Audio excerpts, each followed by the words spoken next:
everyone, and welcome to Girls Run These Worlds. Tonight we are playing Dark Rites and other forms of exploitation, our Deviant the Renegades game. Uh, Last week we ended with our wonderful crew cohort. That's what they call it in this game. Wonderful cohort meeting with Ivan. Selena's there as well. At the Angel Network. But before we continue the conversation there, I'd like to have everybody introduce themselves, starting with May. Oh, I'm first. Hello, everyone. I'm Jessie. I'm playing May, your literal flower girl. May is an epimorph. One day I'll be able to pronounce that. Epimorph chimeric, which means she volunteered to basically undergo a procedure that turned her into this, although she didn't realize this would happen. Oops. And she has been infused with plant DNA. And so now she is part human, part plant, and she has various abilities thanks to the plants. And yeah, she just wants to find love, which may have happened. Stay tuned to find out. Oh, Francis. Hi, everybody. I'm sorry that I'm not in costume today. My name is Fleet. I had a terrible bike accident. And by bike accident, it was totally not my fault in any way, based on no decisions I made wrong or right. It was an act of God, an act of nightmarish luck. But even though I don't know, no one say anything. Even though I am in my little sporty bra and I do not have my Jewish lettering upon my neck, I am still your favorite brisket of Get Your Noun. Francis Airlets. I am a Jewish golem, something exomorph, chimeric exomorph, who was changed against their will, killed for maybe like 12 seconds, and reanimated and is able now to walk in the world as a larger than life hulking creature. All you need to know, I'm a very strong Jewish brisket. And Tia. Hello there, lovelies. It's an absolute pleasure to have you joining us here for our game as we're approaching the end of this series. My name is Anela Lemos Mogrovejo. I use she, her pronouns, and I'll be playing Cristiana Tia Oliveira, an epimorphic coactive who essentially volunteered to go through a religious ceremony that left her with a being that I like to refer to as her dark passenger, a sort of shadowy burb that reveals most of her thoughts, interests, and emotions, turned up to pretty much 15. We've gone all the way past 11 at this point, and who she is slowly starting to get a sense of like overlapping in interests, and it's a really dangerous thing, I think, for her, but it's a very wonderful thing because her focus is now turned to much more romantic exploits and such. So that is her, and she's hoping we don't die tonight. That's me. All right, and Gail. Hi, I might be Arnica. I'm probably not. I don't exist tonight. But if I did exist, I would be playing your genotypal invasive Gale, your biomechanical bird god. And I'm very excited to play, or I would be if I existed tonight, which I don't, which is why I'm in the dark. And Nidra. Hi there, I'm Abby. I play Nidra Nikorchik. She is an invasive. Oh, now I'm the one doing it. I'm an autoergic invasive. I know, right? Autoergic invasive, which means that this is literally all her own fault. She was a digital transhumanist seeking higher enlightenment, and something went wrong, and or it went about as right as it was going to get. And so Nidra is a person caught halfway through a digital existence, and she has some issues about that, along with arguments with her old boss, the Pragma Dynamics group. But we're going to see how that's going. She has an appointment tonight with the Angel Network with her wonderful cohort, and let's see what happens. Let's go fuck shit up. No, we're in a nice office. Let's We're go not fuck shit up. supposed to fight. We're not supposed to fight. The one We're not occasion we supposed don't to fight actually want to fight. Ivan. Okay, yes. There's a one certain person. Okay, so first off, I'm your storyteller, Nerdy Teddy, and for all the group, and I will talk about them on stream, but so you can read them. I did put Ivan's rules of hospitality in the chat for the game. So I did read you it. are. I guess I'd say there's probably like a side. There's something that says the rules, right? Like you're made aware of them. One, while visiting, you're under Ivan's protection, and will do their best to protect you. Under that same thing, you're expected under this by honoring all the other guests there, and not attacking them stuff. They are also under Ivan's protection, and you are expected to lend the same courtesy to Ivan to protect them. Food and drink will be offered.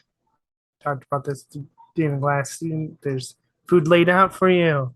However, it is not polite to start eating before the host says good appetite. It's also polite to at least thank the host. There's a customary phrase, I kiss your hands for the meal. And during the meal, you should keep your hands above the table. It is impolite. Above the table, it is impolite to have your hands below the table. And make sure to remove your hats. And I forgot one. There's actually an area, there's a sign that says, beyond this point, please remove your shoes. What if we don't wear shoes and it's like the feet we come in or the feet we come in? Then you're fine. Okay. Do we have to like scrape the clay off? Or the clay. Yeah, you should really go in with like a fresh layer. Like leave the bottom layer. Your outside layer clay next to everybody's shoes. Do the indoor layer of clay? Yeah. I bet Francis's like clay feet are gross. There's like leaves and sticks in them and stuff. There's like some like bottle caps. You gotta like use one of those like the floss and like cut off that little bit at the bottom. Like it's you're For doing real, this if you got ceramic. bottle Give yourself caps a stuck miss. in your feet, you're gonna fuck up their hardwood floors. Francis, remember you have your outdoor layer of clay, and then you have your indoor layer of clay. Just like some folks need to use an outdoor voice, you in an indoor Yes. voice, you have to do the same with your clay. And we have the mister if you ever need it. You're feeling a little dry. A little creaky. I sweat. Viewers, we're all laughing because we're all scared. Okay, I'm realizing that I'm getting a bit ahead of myself because I do believe I'm remembering now that there was a conversation about potentially doing a scene Yes, before you entered. I do Did y'all remember still wanna talking do about that. I don't Yeah. remember this. I don't remember, so let's go for it. Yeah, I Okay. think we wanted to It'll be a just pleasant commit surprise. ourselves to each other. I think Gotcha. was the Yes. thing That that we were was it. hoping to do. Or we're gonna bring it back together. Bring it back, baby. I'm also happy to dive in and do it at the end. But wait, No. never mind. So I will not be here for the end because I'm Yes, I think going to better because I, through no fault of my own, fell off my bike today. Okay, so it sounds like before we walk in the building, when we're all sitting in the car and we're just Handed. all very tense and nervous, we're all pretty much just be like, okay. So we all think that there's something weird about this, right? yes. Okay. But we're all going to be okay because we're all here. We're not all scattered like we were at the party. Hmm. Okay. Somebody agree with me, please. I agree. Okay. Okay. Got it.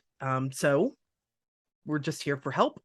We're gonna ask what because they're offering us help. We're gonna see what kind of help they want to give us, and we're okay if we don't need that help or we don't want it or something is weird. Otherwise, we're just gonna, I don't know, be honest. That's kind of my plan. What happens if there's more people like us? And they have, their own commune and all that. Do we move? Are we? How do I think yeah, go ahead.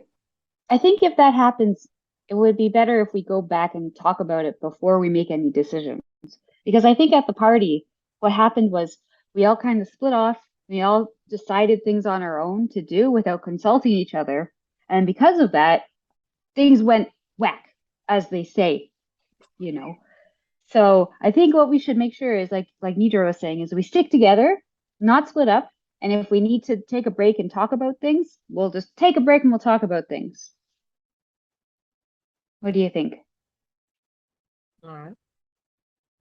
I'm willing to give this a shot. But if Please they're don't taller than punch me, anyone. I'm out. If they're taller than me, there's no point in this. But you can make yourself taller. I can make myself taller. That is right. I am also taller than Gail. This is Gail. fair. I just like to remind you of that every so often. You agree? I am taller than you? Tia, Yeah, you've been you quiet. are. You okay?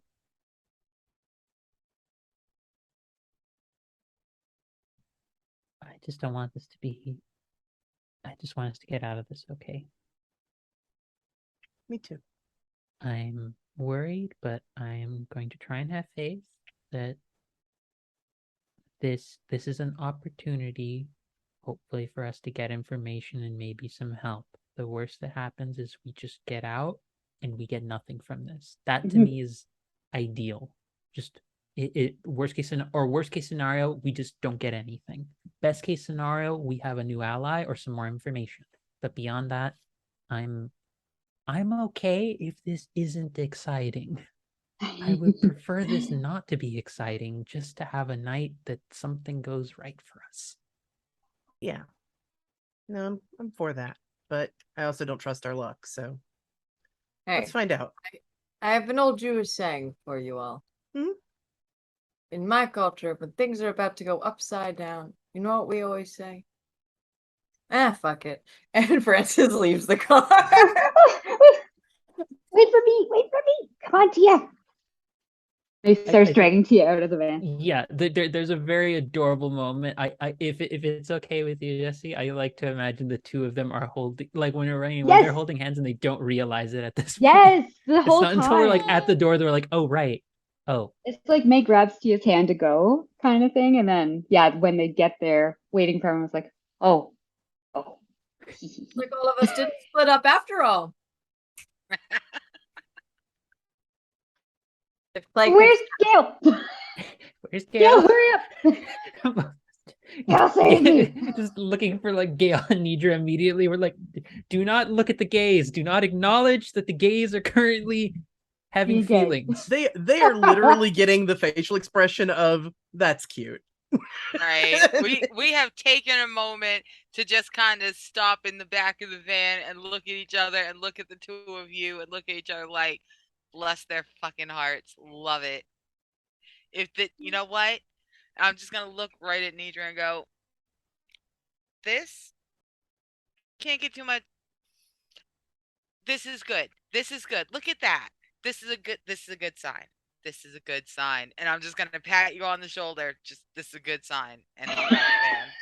Yep. No, I think that's, again, if Gail's okay with it, like Nidra's gonna like literally scratch in the space between the two wings for a second in a similar response.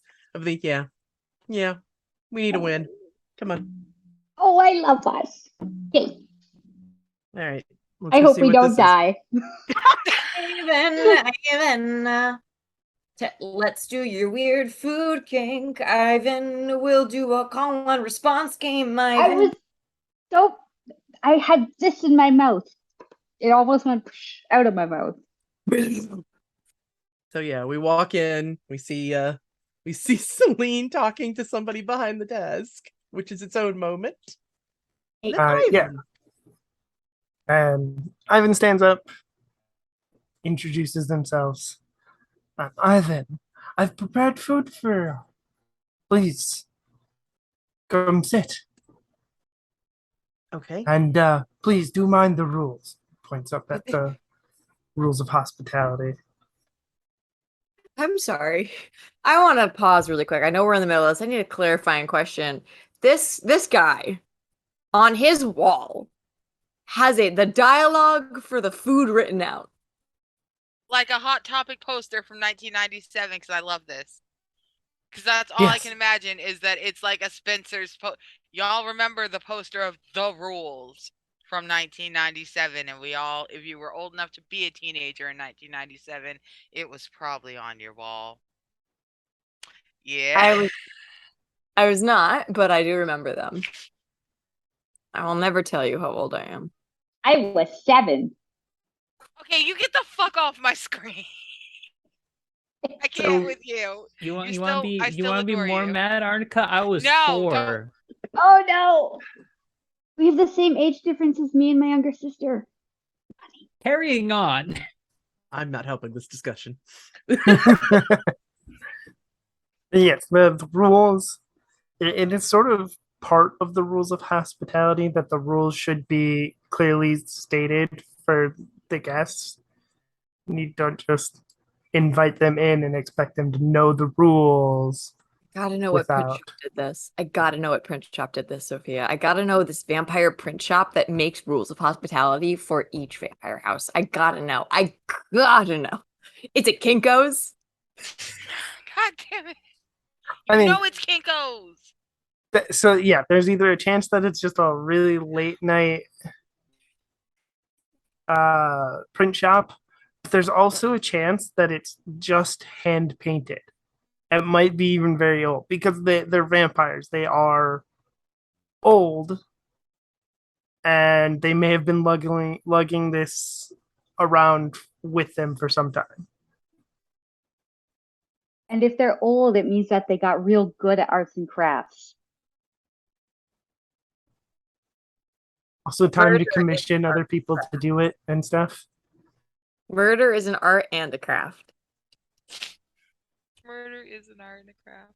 But yeah, so 5 rules painted or written nicely on the wall. Okay. All right. So at that point, because again, it's sort of that whole if we're doing this, Nidra will take off her shoes. Gail is so excited to take off her shoes. She never gets to take off her shoes anywhere but at the house, which is the stupidest rule of all of humanity. This is fantastic. I look at my feet. I look up. Look at my feet again. I take off the outside clay. I do a little get some of the gunk off because it's more about cleanliness. May has, of course, very cute little kitten heels that she wears. They're her day shoes. You know, they're real nice. They got a little bow on the front. She takes them off, and instead of toenails, she just has little a succulent leaf is very pointy, but it has little sharp things. Her toenails are like that. I just thought that up now. Haha. Congratulations, it's adorable. Does she pick the tips of the plant leaves? Yeah, it's like the little.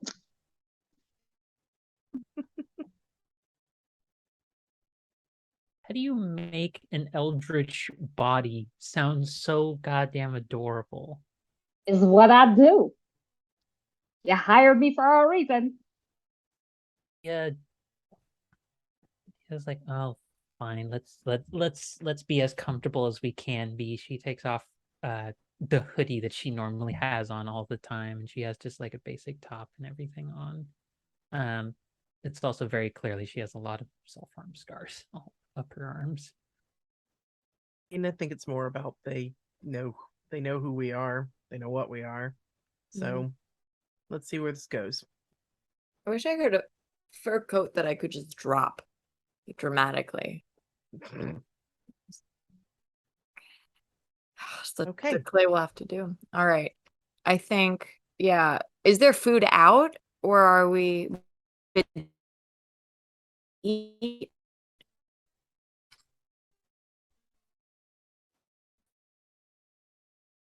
In a bowl that is set up waiting for you. It's do we know what day of the week it is in game time? Or night of the week? Just give me, it doesn't matter. Just let me know if it's Friday through We're- Saturday we're- sunset. We're the second Well, night you after said- the party, so if that helps. Yeah, I don't Make- remember what night the party was on. I No, know we that's a- said it, but that was several weeks ago. Dude, just It's Whatever you come probably up with is right. Sunday. I just need to Uh, know if I it need would to be if, the if weekend. Francis needs to eat kosher right now. Yeah, That's it literally would it. be weekend. yeah, it is would the probably be weekend. Sunday. If it's Sunday and it's nighttime, I'm good. Francis is just gonna just plop down and say, stare, thank you for the food. Just like looking at the sign, looking at Ivan, looking at the sign, looking at the Ivan, waiting for the catchphrase. Yep. Yep. You are welcome. Good appetite, guess. I kiss your hands for the meal. Do I have to kiss your hands? No. And then yeah, Francis is gonna dig in. Thank you very much for your hospitality. I kiss your hands for the meal. Thank you. I also kiss your hands for the meal. Thanks so much.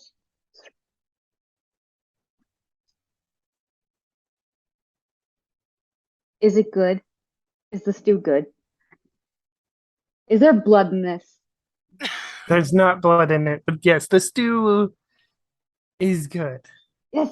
Yeah, say the thing so you can. It's real good.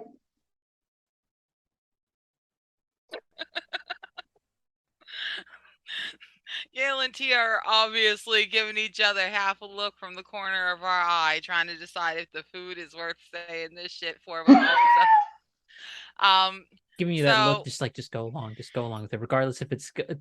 Because Arnica, is this for the reason that you and I both think that we have to say this is like, is it spiced? Do we actually know if did it's you spiced? just do? I'm sure they actually spiced it. Just say a nice thing. I heard a Y'all cat give me a second, or a please. child. You have that, Arnica. Yep. No worries. Life is happening. Oh, Yep. I No. that was Galen's That was- character. I That was a heard- mom face. Arnica will Yes. be back in a second. We're just gonna move on. I heard a Everything- sound yet. Is it spiced well? I think is the question. Because also, Francis, we have our own way of spice. The Jews. Tell us of the spices. I love this Yes, so it much. is spiced well. What do you want? Roll for She spice? deems it acceptable. Roll for Francis turns to Tia and Gail and just goes, spiced. I Spice exists. in straddle this these story. worlds. So yeah. carrying on. I'm rolling for spice. What for spice? But yes, I only- it is. Black human. That's all we got. Yeah, and I would say it has. It's a bit garlicky. It's very good. Wait, it's garlicky. They can't be vampires. You Oh say no. it out loud. Yeah, I was like, did she just say that? No, that's okay. Maybe to Tia. Tia, it has garlic in it. They can't be vampires. Really a common myth. It's mostly a particular like household practice that's done, but it in and of itself isn't something that holds true to all interpretations of undead. Wait, really? Later. I don't know if it's your mic, but you are talking very, very softly. Like so That is- softly that even when you lean in, I can't hear you. That is so weird. I do not know what has been happening with my mic lately. Yeah, Angela sounds good to me, but I don't know if that's just me. If she's fine to everybody else, it might just be me. No, Did you hurt your ears when you fell off your bike? Come on. Can How you folks hear just me gonna now? ask somebody if they fell on their head like that? Yeah. Yes, I can Can hear you folks fine. hear me now? Yes. I can hear you Yes. now. Okay, because I do not know what has been happening. That's been auto adjusting and dropping my volume every now and then, and I do not know why. Yeah, you were very low compared to like everybody in the scope of everybody else's. Oh. volume. Okay. Great. This is good. This is much Okay. better. Thank you. I think Okay. she just takes like 10 quick seconds to try and inform me that's not actually true. It is often a common myth associated by a lot of other media, and especially in like films and like small shorts. It's not actually something that is true, and it might actually hold to other practices that people might have done from much more other longer. She like tries to cram like a textbook's worth of info into like 10 seconds because angels and this kind of stuff are actually these are her special interest. This is why I love it because May has nothing in occult. She has like no knowledge. She's from a more science kind of All background, of so my she was never into it. Yeah, exactly. So they're total opposites. Like, wait, what? You mean the movies aren't real? Is Ivan eating with us? Ivan or Celine? Are we sitting down to dinner alone as a group and just like eating in front of them? And are there other people here, or just like us and them? That's It's distracted by the just food. you and them.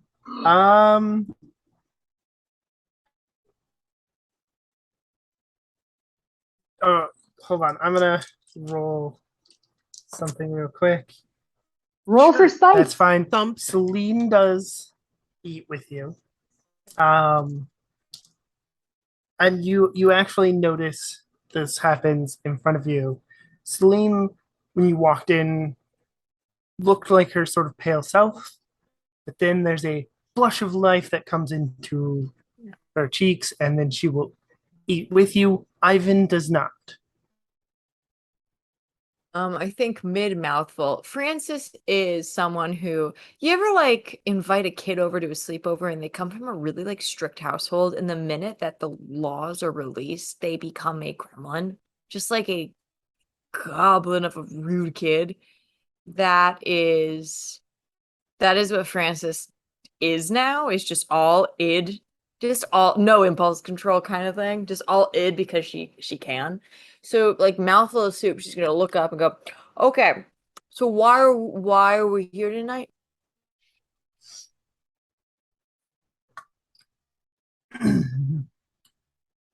I must say that for many reasons I am curious, but uh, through various channels, you all came to my attention, and I like to offer my help and services to those of a supernatural blend. Which one is talking? Ivan. Ivan?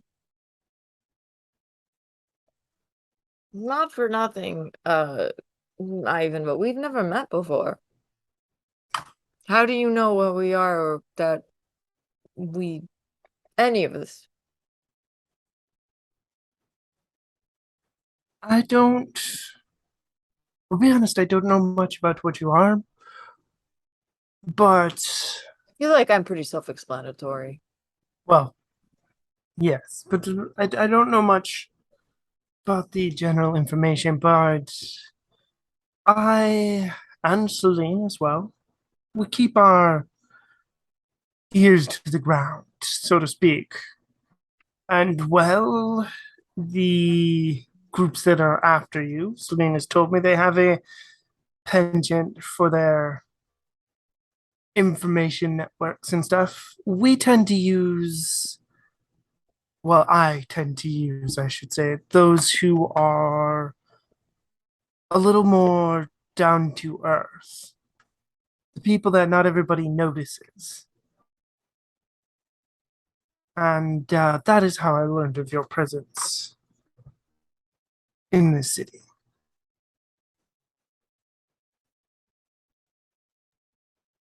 So what do you want from us in exchange for this help? Because listen, this is a lovely meal. Your hospitality is very gracious, but nothing comes for nothing, you know. True enough, though. I only ask for your consideration of something. I won't force you to do it. It's not a condition of my help. As I said, I believe in helping the creatures of a supernatural persuasion like yourselves. And every time he says supernatural, Nidra's face does this thing. And all of the rest of you recognize that it is literally her science brain getting irritated. But she just, Oh, yeah, I think Francis is like, no, it's not the time. exactly. Yeah, Just like Tia's the just doing the gentlest like kick under the table to Bro. you anytime like, you make the face. It's just like May at some point also like reaches over, subtly or not, to just like put a hand either on Nidra's hand or like something, because their hands are supposed to be above the table, right? Just to like give her a pat, like, I know, I understand. Gail is actually sitting very quietly, unlike Francis, who is being a goblin away from the rules. Gail is being the goblin who suddenly shows that they have Sunday school manners. And while I have not put anything in my mouth or said anything, I'm listening very quietly. I am sitting in my nicest front dress with some pants. Like I've got clothes on, bare feet. I'm sitting nicely. I'm listening attentively. Got my hands. One of them is holding a spoon. No, spoon is not a weapon. It's fine. You gave me a soup. I'm holding the spoon. You can see my hands. But I'm listening. I'm watching Ivan. I'm watching people eat. I'm waiting for what I hear. This polite Gail Ben all this time. Gail's been super polite today. I'm on my best behavior. I may or may not have a sticky note that says don't fight this motherfucker, and I just keep looking at it. Yeah. So I think, I mean, technically, we're not really. Yes. I think we all need one. Especially, I think I need one too. I think I'll make one during the break. You need one the most. I love you. Cut yourself off. Mute yourself. But Francis, I think, looks over at Nidra and the rest of the team and is like, to be fair, it's not like we were born this way. It's not like we're creatures of the night kind of thing. It's more like a scientific experiment gone horribly wrong or horribly like almost right kind of deal. But what do you need us for? What's this consideration that we should be thinking about? That is exactly what I'm curious about. See, I know a lot about vampire creation, What? but I do not know anything about your creation.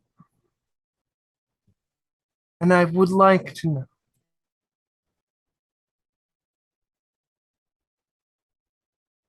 I think Francis turns to Nidra. Nitra actually looks at Celine. Can I ask you a question in all this? Sure, darling, sure. So I've recently gotten word that you have involved yourself in the people who are after us. Is that correct? Yes, it is. Why? Because I Please. tracked, one of them stole something from me and I've tracked it to them. Well, to this city, I should say. I don't know which one of them stole it.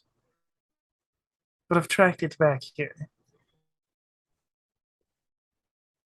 Bet it was Diane. Fucking Diane. Okay, so you noticed us in the midst of your search for this thing. You saw that there were people hunting us, and you bought them?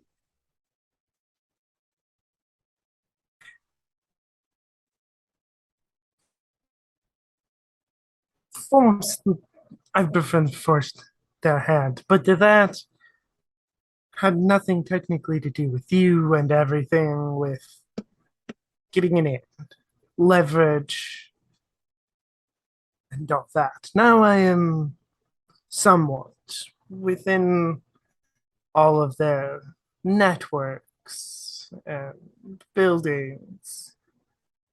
Why do you ask? I ask because if you're working with him, then and looks at Ivan, then she's already got more information than probably I can give you about what happened to me. Aside from just being there. That's interesting. I guess I didn't know that. I'm not so much interested in your creation as Ivan's, but there are files I suppose I could have my people take them up. I'm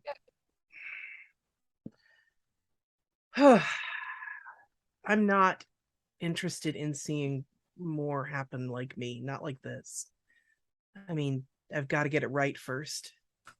And I'll be honest about that. Like if I feel like if I had the right lab, if I had my research back, I could try and do that. But this is not what I'm supposed to be. So whatever you're looking for, I don't think this is going to find it. That is good to hear, Ivan says, because I am not interested in an incomplete process. Wait, so you're interested in the full process then? Because Francis remembers what Nidra told them about the indoctrination. And it sounds like Celine's interested in that. I am interested in, yes, the full process. A perfection of the supernatural. Vampirism is a good start, but is not perfect. There are things that we cannot control. What do you think we are?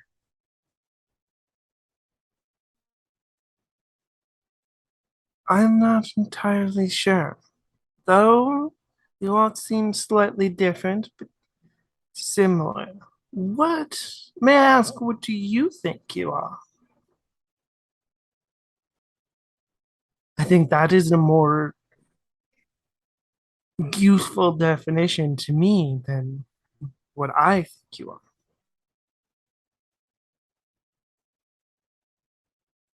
God damn it.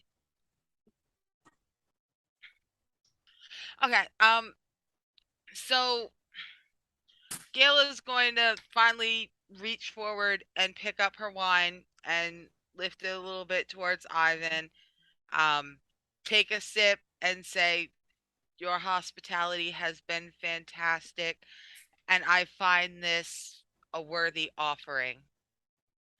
But I don't think we'll be teaching you how to make gods and raise the dead today.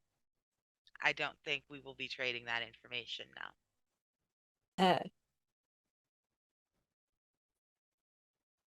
Well, I mean, I could be persuaded to teach you how to raise the dead. It's a lot of dancing and a lot of rain and all that, a lot of thunder and lightning. But yeah, if you want to make more of us, I'm afraid I stand with Gale with that one. Well, I sit with Gale with that one. Cheers to that, Gale. And also, I know what the fuck we are. We're cool. And Gail's gonna reach over. Oh, that is worthy of a clink. Just a dunk. Clink. We cool. That it's about to say, and all the seriousness and concern, like Deidre actually, starts smiling again of the, yeah. Francis Okay, knows I can the give- tension's too thick and is, I think, trying to raise their chances of getting out alive is what Francis is trying to do with humor. And like, I think they've been trying to size this up. So they're gonna actually turn to May. and be like, hey, actually, I think you can speak best on the process outside of, making and things like that about what that was. I mean, does this Oh, sound like something you would want to talk about? I mean, I don't mind talking about it, but I guess my question before I kind of go into that is, what do you want to do with that information? And there it is. That's my question too. And Gail and Idris, and I'm gonna guess Tia's. A group question.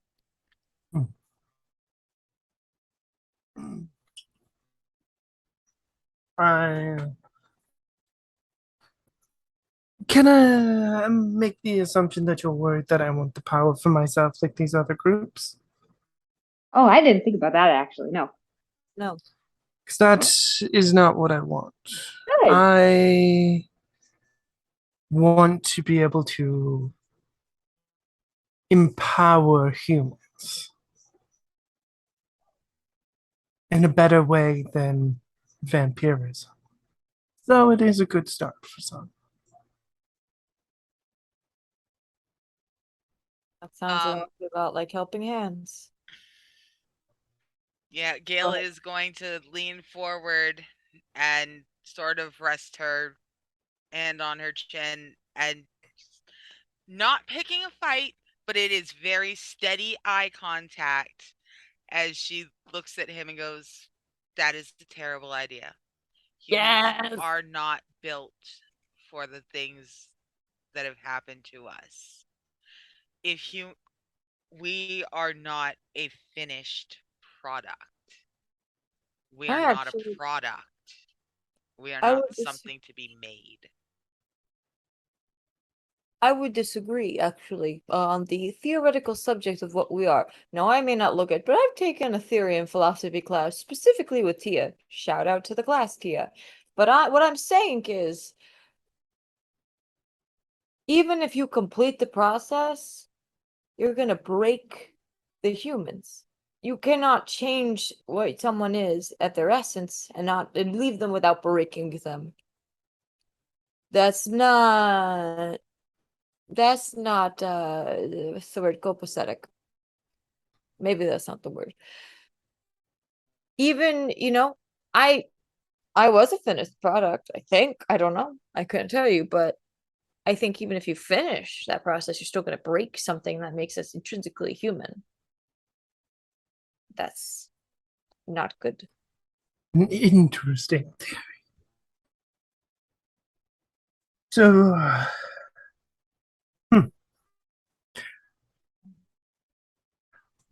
have you met any other supernaturals other than vampires? I mean, I saw a ghost in the synagogue once, but that was different. That was long as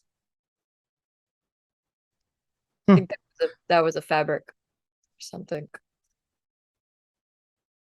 Yes, I have. Interesting. And what have you met? I've met someone who has psychic abilities.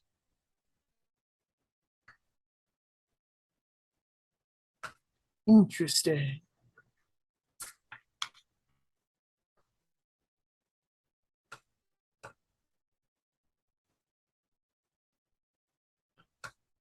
No, I've never met them myself, but Celine tells me of these interesting beings that she once came across and has since looked into. I guess the term is sometimes referred to as Prometheans. They are sort of like yourself, created by an individual seeking something. However, unlike yourselves, they were never human. You're talking about automatons? Sort of, though they are given real life, believe there's an old story. Pinocchio? Sort of like that. And she's just really off balance on all this talk of magic. Like she's trying to sort of circle around of the it's like okay. All right. So I'm wondering what could potentially be learned from both processes. Like I said, I'm not interested in doing what was done to you. Good. And you are right. Vampirism has much the same problem.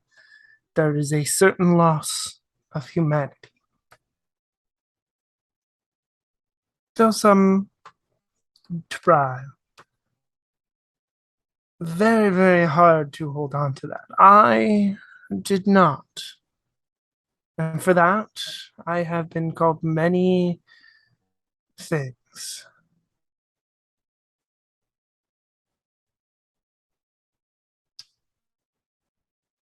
And I would like to make sure that no one else has to go through that. But again, I believe in empowering people. That's why I have this. Though most of the things I do here are rather benign. There's a certain good you can do with empowering people to be themselves. Wait. Let me get this straight. Are you, how do I put this into words? Are you trying to say that you think making people more like us or more like you would make them better or more human?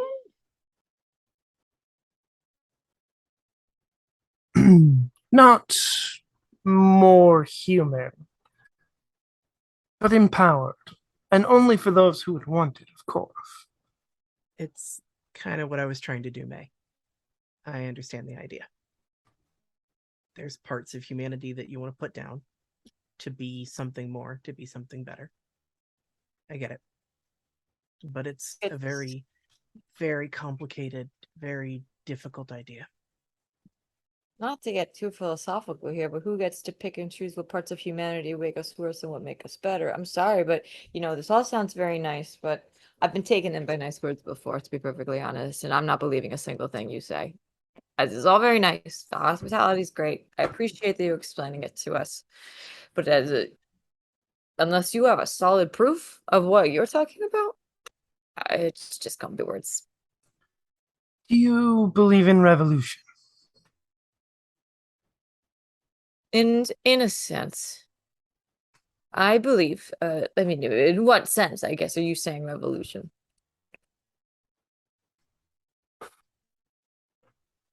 Revolution, small, the small, overtaking those who have given themselves power. I don't think revolution's ever as easy as that. It is not. Which is why I would love to be able to empower. Being a revolutionary is the thing that many, many years ago said me and Celine at odds. But we've both since then seen the flaws in those groups. And much like with this process, I seek a better way. I think Tia has been relatively quiet throughout a lot of this, trying to take it in, but I think she speaks up and she asks very directly, who do you have to hold you accountable?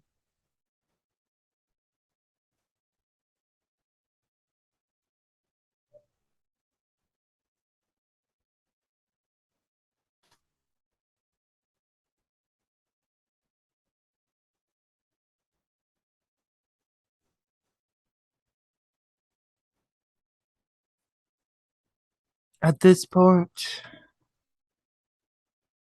there's no one.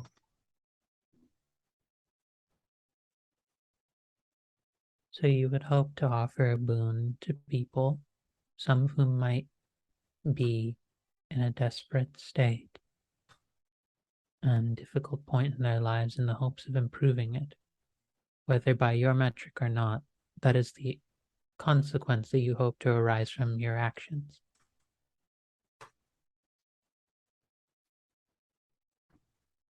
Yes, though not a boon. I expect nothing in return. You So expect a revolution in return. I expect it is a calculation, right? I expect that by empowering them, when they are ready, they will find the strength for their revolution. then why not help their everyday lives? Why not help them connect with one another, not feel alone? Why would you ask them for something like this first? To go through an experience like this?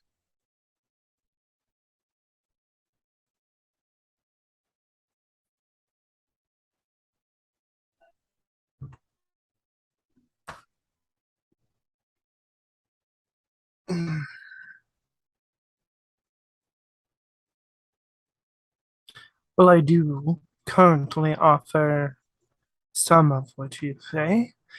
I keep a low profile. I can only do so much. And while I am strong, even that strength has limits. And unlike Celine, I do not have a whole security company to watch my back from those that would do me harm. So you would ask other people to take the risk and the harm for you in that case. You would ask other people to bear the burden of being, whether you intend them to or not, experiments. You That cannot is be if you cannot be naive enough to think that this whatever you hope to replicate from us will be perfect the first few times. you are correct. I do not believe that. I have been at this for a very long time. And I have been on the front lines myself, fighting, nearly winning in some cases. Though, from a personal stance,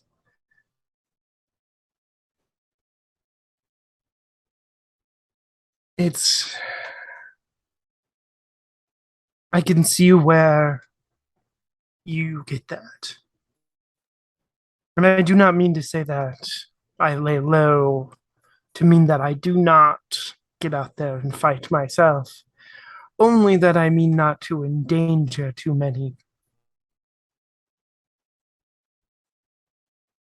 And The well, reason yes, there is a certain risk of harm to myself. I think you understand how groups that come after you can cause much collateral damage with their actions.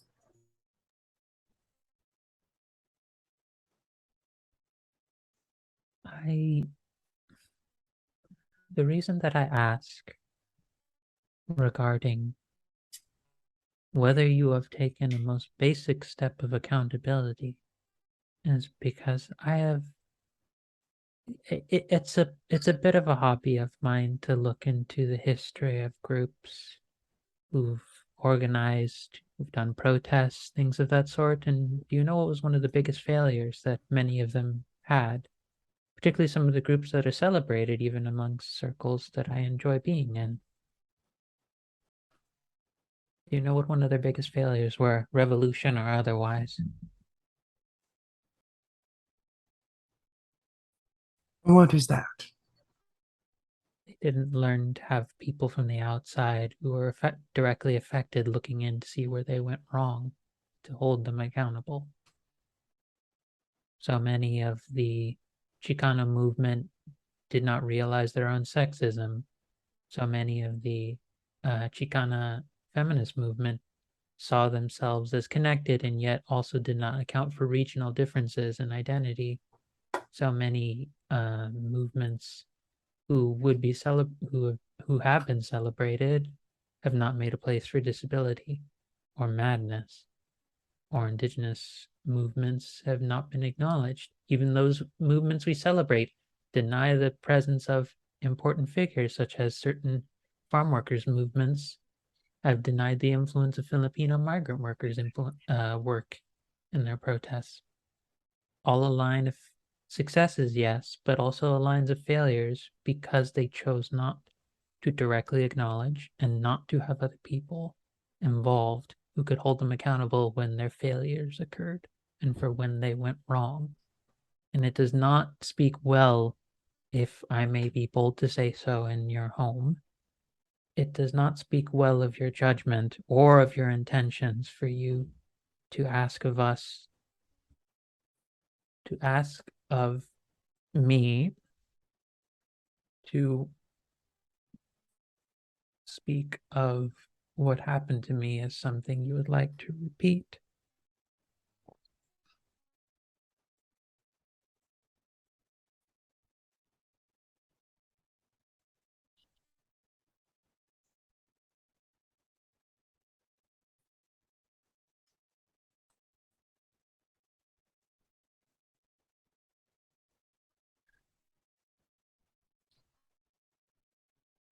That is a very good point. Then perhaps for now, allow me to offer help.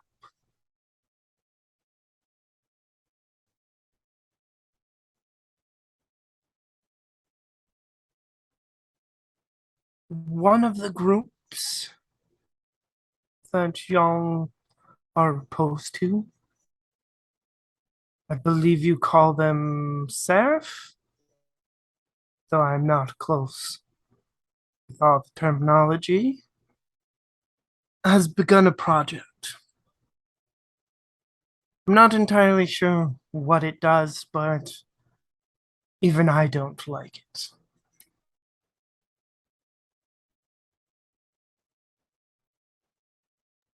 What do you think they're doing?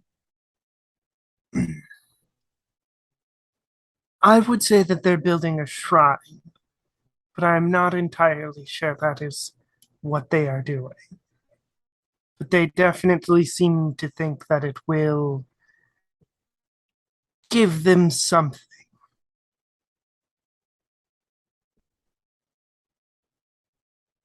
Uh, so mechanically, y'all would understand that they are building an icon, which usually gives them some sort of boost.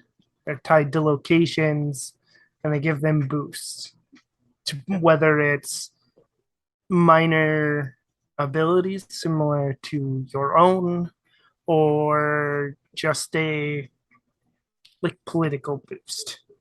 Got it. So mechanically, this would be an increase to the conspiracies sheet for Seraph.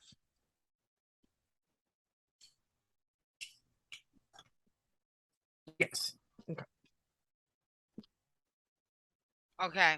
If this was an anime, Ivan wants to build the equivalent of a cast iron weather machine. Not really a big machine, but he wants to build what is essentially a booster that Yep. will radiate out, and instead of curing cancer, turn everyone to dinosaurs. But Yep. instead of turning everyone to dinosaurs, it's gonna low level boost their powers, whether or not they have any. If you Yes. don't get any, you may find yourself to be a particularly adept communicator. Exactly. And it's like Ivan expects that when those powers collide, when some humans get power, the way the world works, vampires, werewolves, all that, they will be able, humans can rise in like the food chain. There's more of an equivalency. There's more of a fixing of everything that's wrong just by giving humans power. So that's what Ivan is talking about. That's his plan as he has presented it to us. Does that make sense? That's You a want me to write it out? terrible plan. I mean, that makes sense. It's just a terrible plan for him. I Okay, don't thank think you. he's I realizing agree. exactly what happens when you let a vermin be an apex predator. So I think Ivan's pronouns are they, them. Sophia, is that right? Is that wrong? That is Okay. correct. Today. Gotcha. Got it. Thank you. Thank you. I was confused on that one. So okay, that's the plan for this. And now it sounds like to jump to the next thing. Do we have any other questions about the plan? No, not Ivan's plan. No. Great. So we're gonna then jump to this religious thing where Seraph, the organization that went after Tia and made Tia what she is creating this altar, this thing. And to be honest, I'm not also I'm still listening to the mechanics, so I'm not sure. But go ahead, Sophia. Yes. And so icons they all started with some, but icons give them access to certain things, right? And you can find it in the book. I don't know the page off my head, but some of them will give them, say, access to this scar-free ability to use precognition at like a 1, right? It wouldn't be super powerful, but it would be scar-free, and they would have that. And they could get access to different powers this way. There's also like icons that can give them like political power, influence over things, and it would give them better dice rolls in those situations. Got it. So now we're aware that one of the conspiracies is trying to boost themselves and build one of these. Correct. I have a super quick question. Not to interrupt, and I may have missed it while I was trying to figure stuff out. Are icons always or usually like a physical object? Yes, they are Okay. tied to locations that are important to the group, and then in turn they are tied to they're tied to the nodes, which are important locations and important people. So like Okay. the people that you killed, if there was a icon tied to them as the node, then they would no longer have access to that icon. Okay. Yep. Cool. Yeah. So like a shrine or something like that. So Cool. Thank you. Hearing that description from Ivan, Nidra, who's again been real quiet ever since the whole discussion of, should we change humans or not started, looks over at Tia. It's like, and then looks back to Ivan. And you're just going to offer this information even if we give you nothing. That's what tonight is about. Yes. That is why I invited you here. I told you I would help. And I'm here to help. And if you wish, I can do more. I am a predator, a monster, some would say. If you wish, I could kill your enemies, if that is what you want. Though I get the feeling you may want that revenge yourselves. But I am certainly capable of doing it. But you have another problem. Seraph is tied to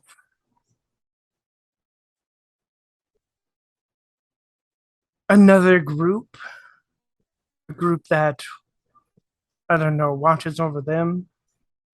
They are certainly more powerful than Seraph, but they present a problem, I think, mostly for you. They seem to be giving Seraph at least a small bit of what Seraph is capable of.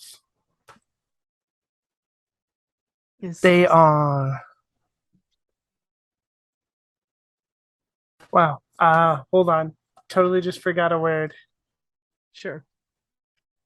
Think about purple elephants. It works every time. Yeah, Fleet, you're seeing what I'm putting down here. Yep.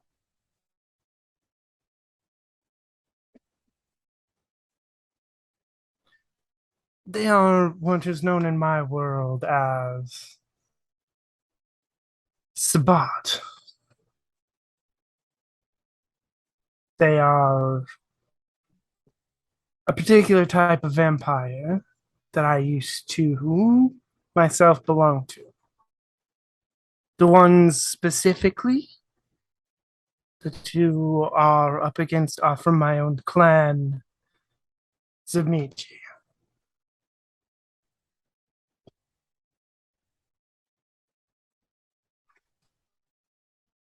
I don't So know if that means anything to y'all. It all sorry, sounds a no. little convenient to me, is all I'm thinking. Oh, May, please. I long to I hear this. Go, I mean, I don't mean to interrupt. I don't mean to be please. rude. It just, to me, it's sounding a little like you, for some reason, may be on the outs with this clan of yours. And I mean, I confess to knowing nothing at all about people, and their clans and how they work and vampires. But um, what's the word I'm looking for? It sounds like you want to use us to achieve your own ends, maybe, but that could just be me. I mean, what do I know? The word you're looking for might be opportunist. Oh, TA, you're so smart. Yes, exactly. I'm also not liking the fact that whatever they're calling themselves Sabat. That feels like they're coming from me. That feels a touch anti-Semitic in a way I can't define. But you know what? I'm gonna give you all the benefit of the doubt. I'm gonna let you party. What is Sabat? What exactly is this group you're talking about? And why have we Okay. never heard of them? I mean, we know everybody else's stuff.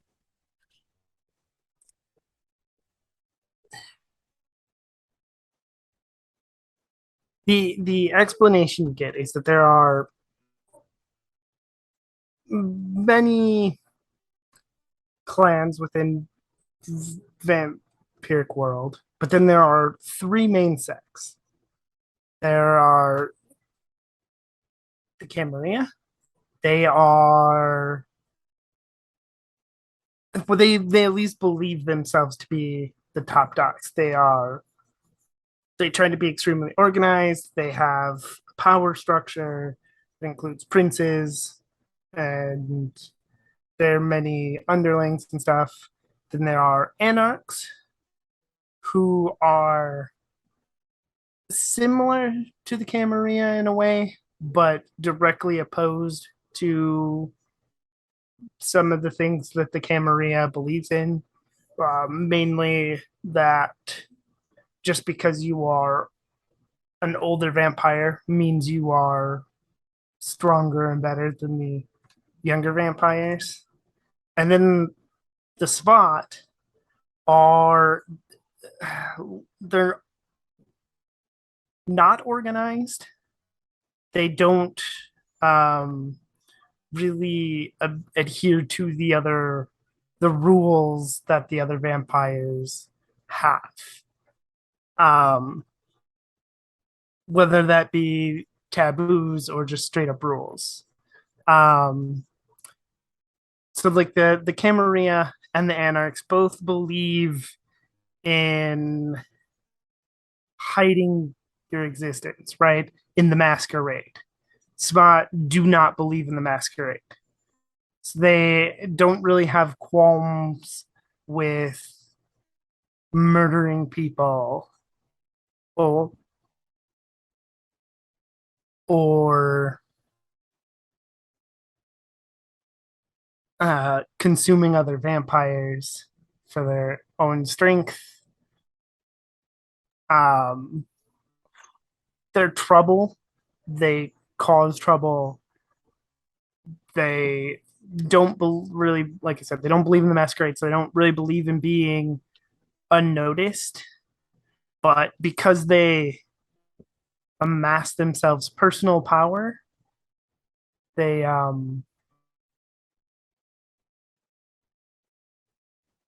fight or they're often feared among like the Camarilla, right? Like they don't go out, they will fight Sabat in like defense.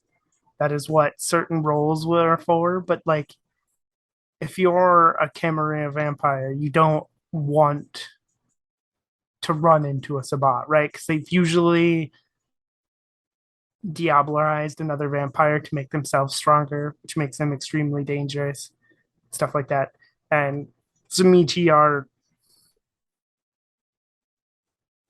you sometimes noted as a particularly horrifying version of a vampire clan. They have many powers, including the ability to manipulate their own flesh and stuff. I think some of it's changed in VTM5, but It's your world, man. Go with it. I haven't read the Zamichi of VTM5 uh, or anything, so it's yeah, for this set it would be Vampire the Requiem for Chronicles. Yeah. But yeah, so Nidri's just gonna be drinking soup and letting all this information happen because it's hard to find words to follow up some of that. And then the additional and you're saying people like this are guarding the shrine.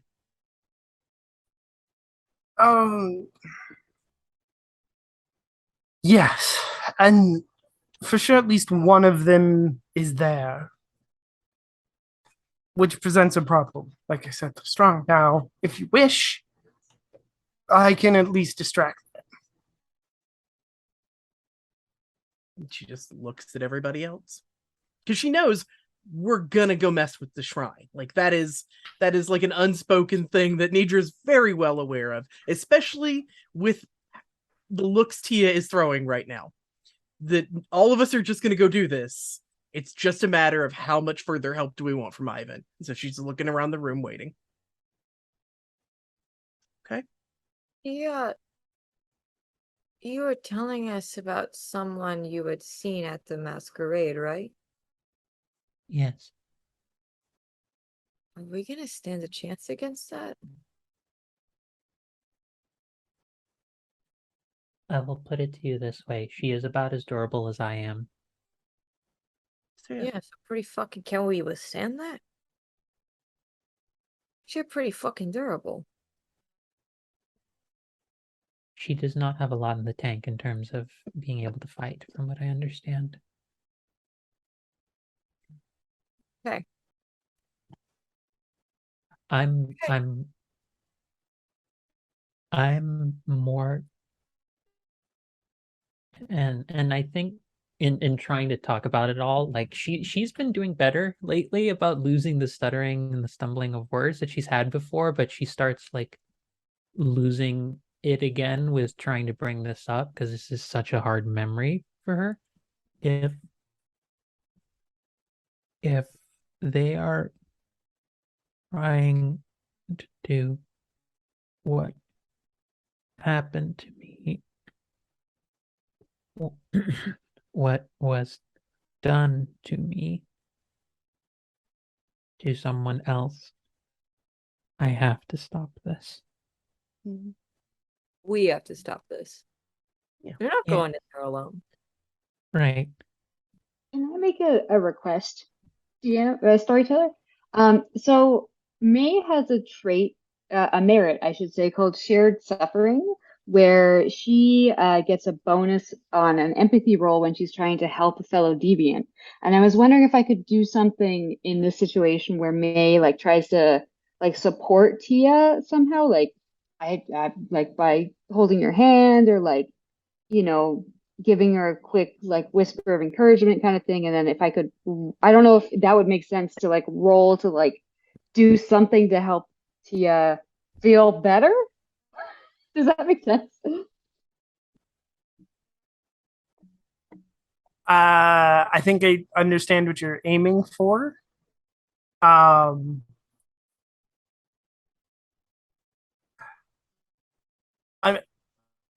I mean, you can definitely attempt. You can definitely reach out and comfort Tia. You know, I'm not certain that it needs A roll. a roll, but I think I mean, obviously you can reach out and comfort Tia. Yeah, May Now, totally does that. I guess if we wanted to roll empathy for you to notice that Tia needs Ooh, comforting, that might be something. But otherwise, if you just want to reach out and comfort Tia, yeah. then Yeah, and I guess I was thinking of like how successful it might be. Like if May maybe can figure out like somehow the right thing to say or do based on the role. But I'm gonna let you tell me what to do.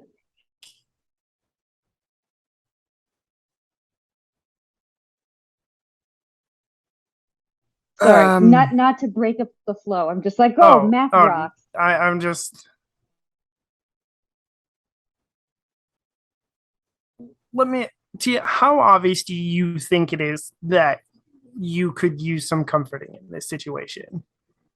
I think the stuttering alone makes it very visible to everyone because no one has been hearing Tia stutter or like literally like catch like in her throat as often as she is doing right now, especially when she also asked very directly, this is a practical concern for the entire group. Where are they planning to place this shrine or to create this shrine? And she brings up the three names of the people who are her convictions: Danielle Jacobs, James Henson, and especially Marcus Espinoza. Does Ivan have any information on any of them being present and where this is happening?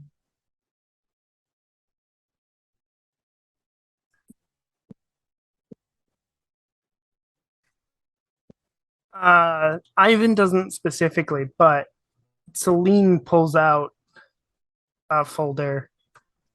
And inside this folder, it's mostly pictures, right? This is the bonus of her having her security company infiltrate most of these places, right? Is that her people can get in and they can take pictures. So the thing you notice, Tia, is that Marcus is definitely there. He seems to be in charge of security for it. So he's definitely there checking in, making sure that his people are doing their jobs.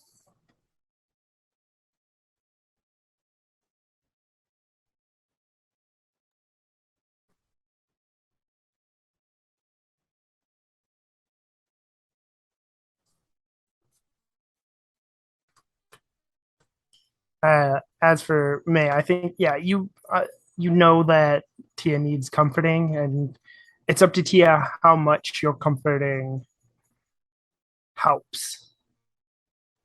They just make out. I mean, yeah, just be like, hey, hang on, come with me for a second. You're Nom, eating nom, nom, nom, stew. nom. We are eating stew right now, folks. It's not the time. Not in Yeah, not but good silverware. May would totally, if it's okay, like she would try to like reach over and give a, because of course Tia and May are sitting next to each other. What else did you think was gonna happen? She would give her like a good, like a hand squeeze and like a gentle lean in, very mindful of her sharp edges. Like, you got this. I believe in you. Every hug is an exercise in being stabbed by thorns. The pokiest girlfriend. They're not that sharp. Just a little bit sharp. My toes are out now too. Don't forget about the toes, everyone. You hugging with toes now? Is that what we're doing, you kinky freaks? Hey, No, not to kink shame. People are into plant toes. You're right. That was my bad. That was absolutely my bad. Oh god, we need to give shame Angela a is second my to come kink. back to us here. Oh no, we killed Angela. You sure did. Okay. Whew. I like you something. So yeah, we're gonna go. I mean, at least just you take your time, honey. It's fine. I'm so sorry. I do it You're because not I love sorry. you. I am. Yeah, maybe. So yeah, we're gonna go do this. I guess it's a question of do. You know what? We'll I'm gonna say that I think that the distraction's welcome, but it's up to you all if you wanna. I can be overruled. I'm not the only voice in this group, that's for sure.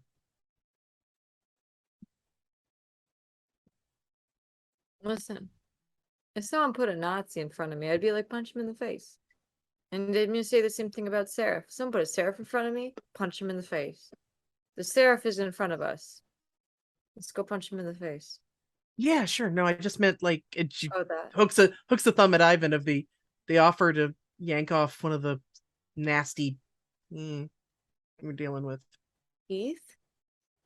Vampire? God, that word's still weird. I'm sorry. It really is. Okay. What do you want in exchange?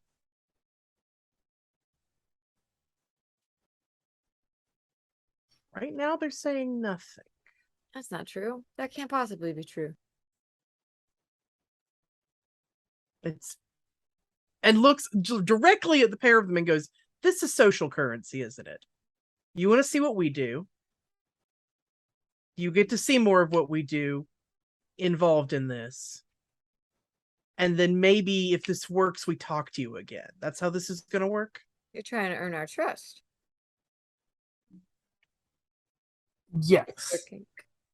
Also, if anyone wants to roll occult to like understand a little bit of the inner workings, please do so, and you'll get Yeah. some extra Yeah, teach me understanding. stuff. I'm a try, but this is Tia. Tia, we're counting on you, honey. What is occult and what else? I'm assuming it's a mental. Is it intelligence or? Yeah, intelligence. Okay, so that's 3 for intelligence. I am specialized in occult. That's 2 from there. I don't have specialization in vampires, sadly, but I do have the occult. So that's 5 d10s to see if I can get something or other in terms of information.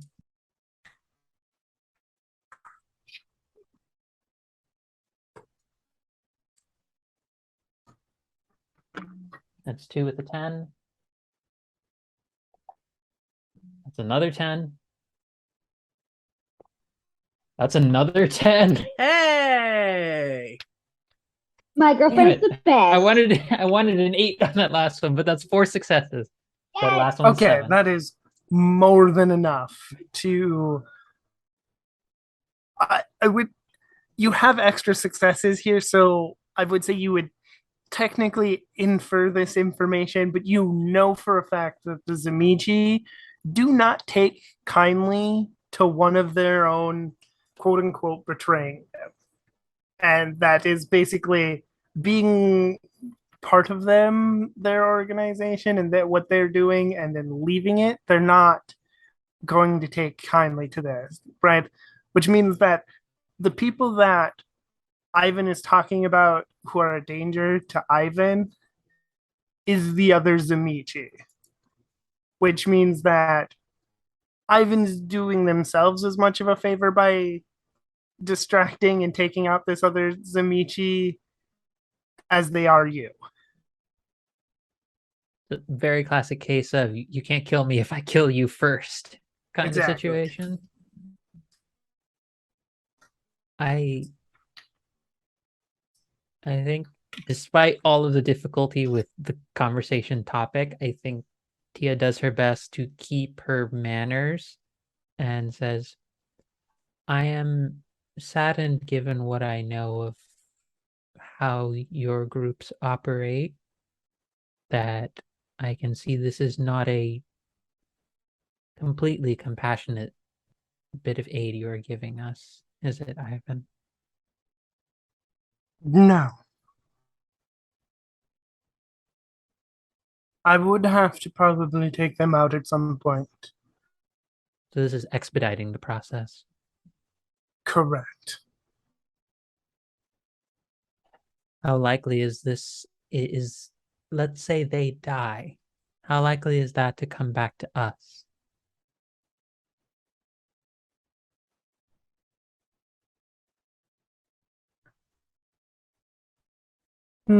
I I suppose there is a risk, though I can make sure I can lessen that risk.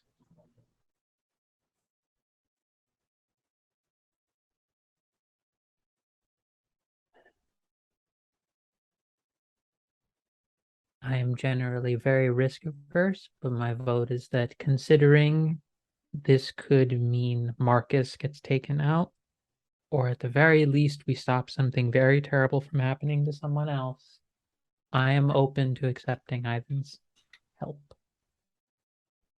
despite it being very self-interested. I mean, the world is low on altruists. I'm sorry, but we can at least try and be some tonight or tomorrow.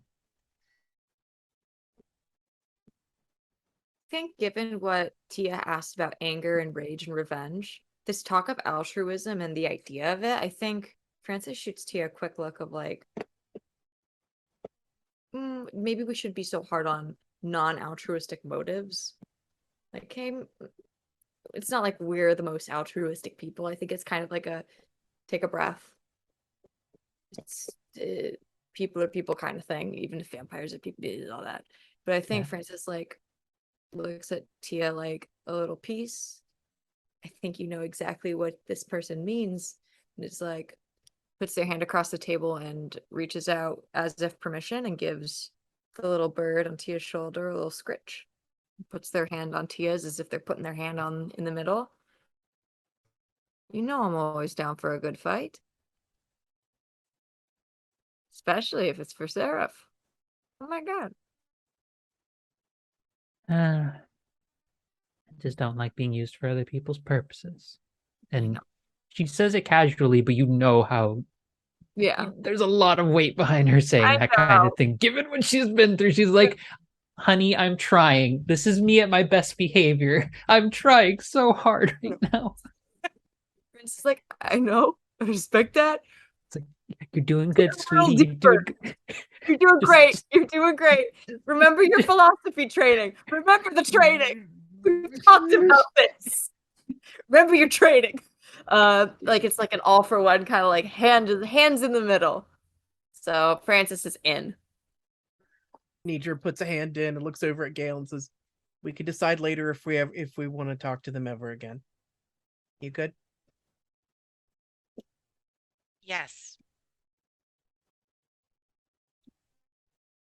Yes. No.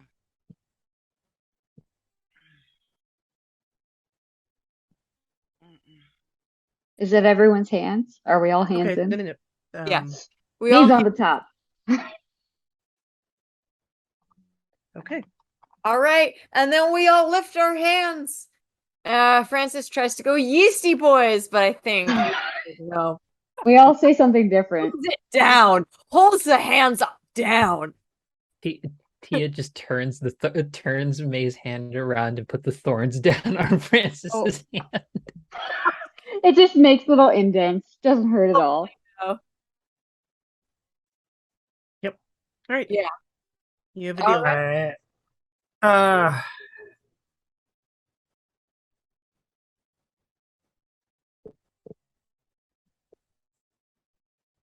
Ivan says, wonderful. And when you're ready, when you have a plan, just let me know and I will do what needs to be done. And with that, we will be heading to break. We'll be at for 10 minutes or so. Make sure you get water and do all the things, and we will see you in a little bit.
Hello, everyone, and welcome back. We are continuing Dark Rites and Other Forms of Exploitation. As you can see, Gail and Francis had to take some time for themselves. But it seems like I want to ask, do you all have any other questions for either Ivan or Celine before you want to leave? Ooh.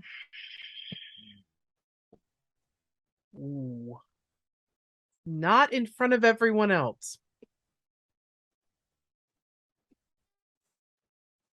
Do you want to hang back when everybody leaves? And I don't know if the group will let her. I Oh, don't yeah. think they will. That's fair. Here- I mean, here's the funny bit in my head Mhm. for you, Abby.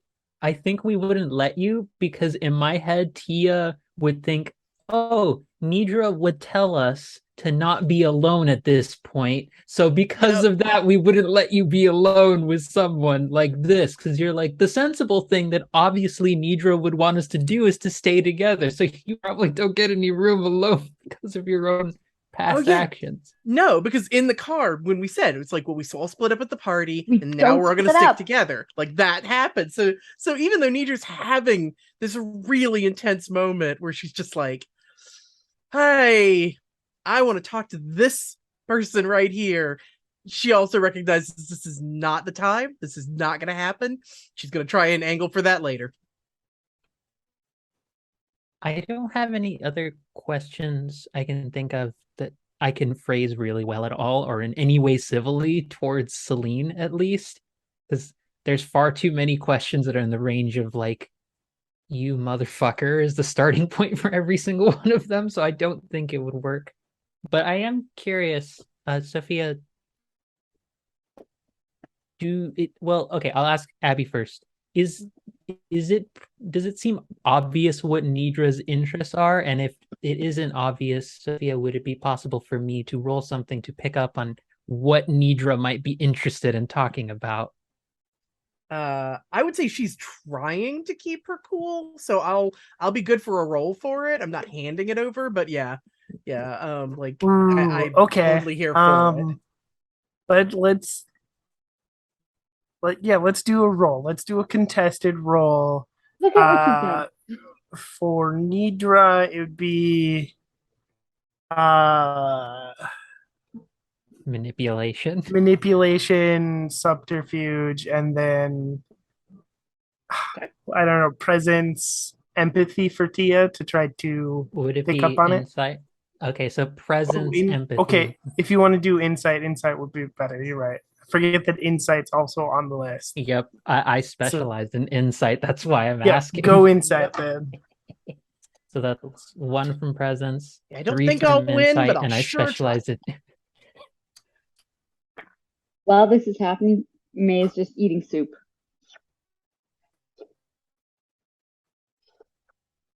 Yep. Yep.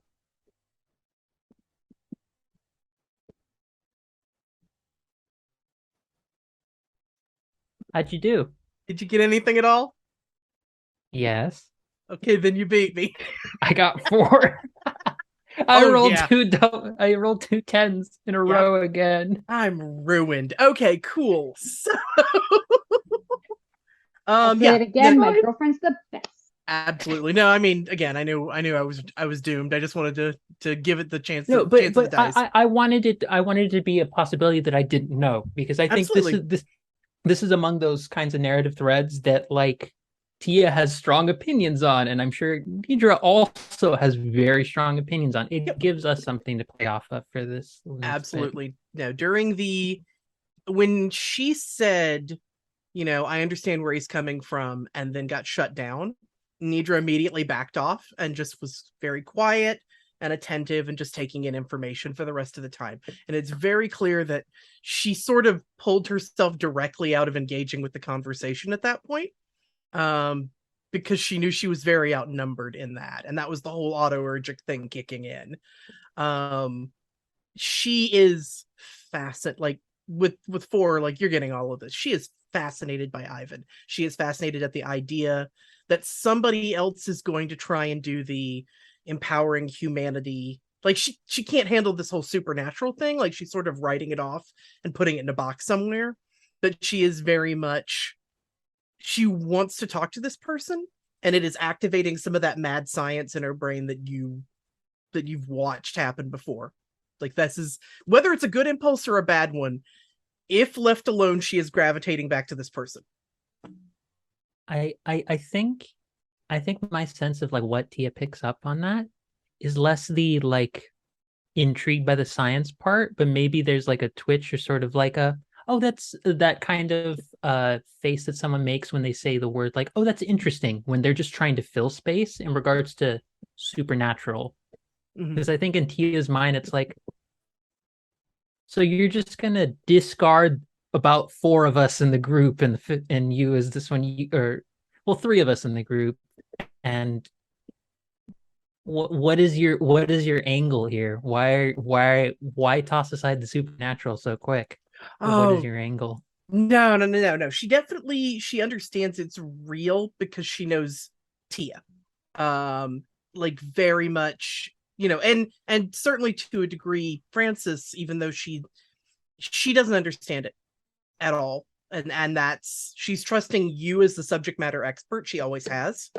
But she doesn't understand it, and she has trouble with things she doesn't understand. She views it with curiosity, but it's very, she has hyper focus.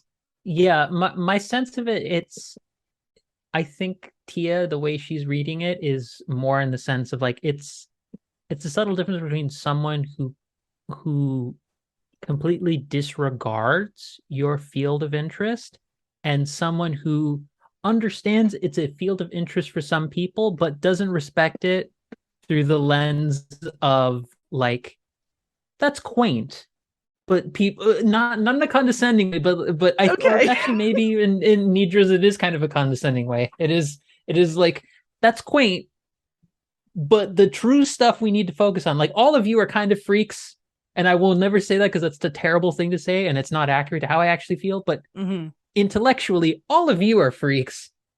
Here's some real cool shit we could be doing if we try and work at it hard enough. I think that's kind of how she's taking Nidra's. This is less how Nidra actually feels, and this is how Tia's like reading the language. It.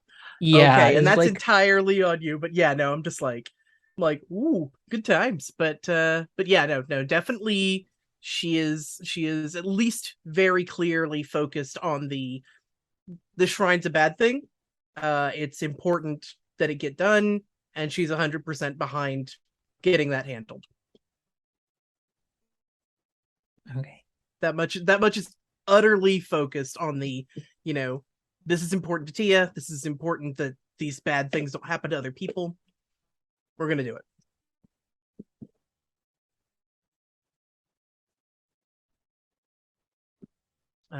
So that will at least produce the additional question as before we head out of the, do you, looking at Ivan with a question mark of the, do you have an email address?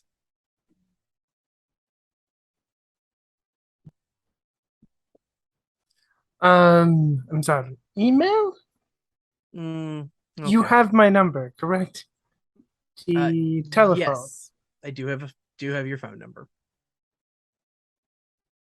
I do not have just email. Do not have that. Got it. All right. So we'll be in touch that way if we elect to be in touch. Thank you for the help and the dinner.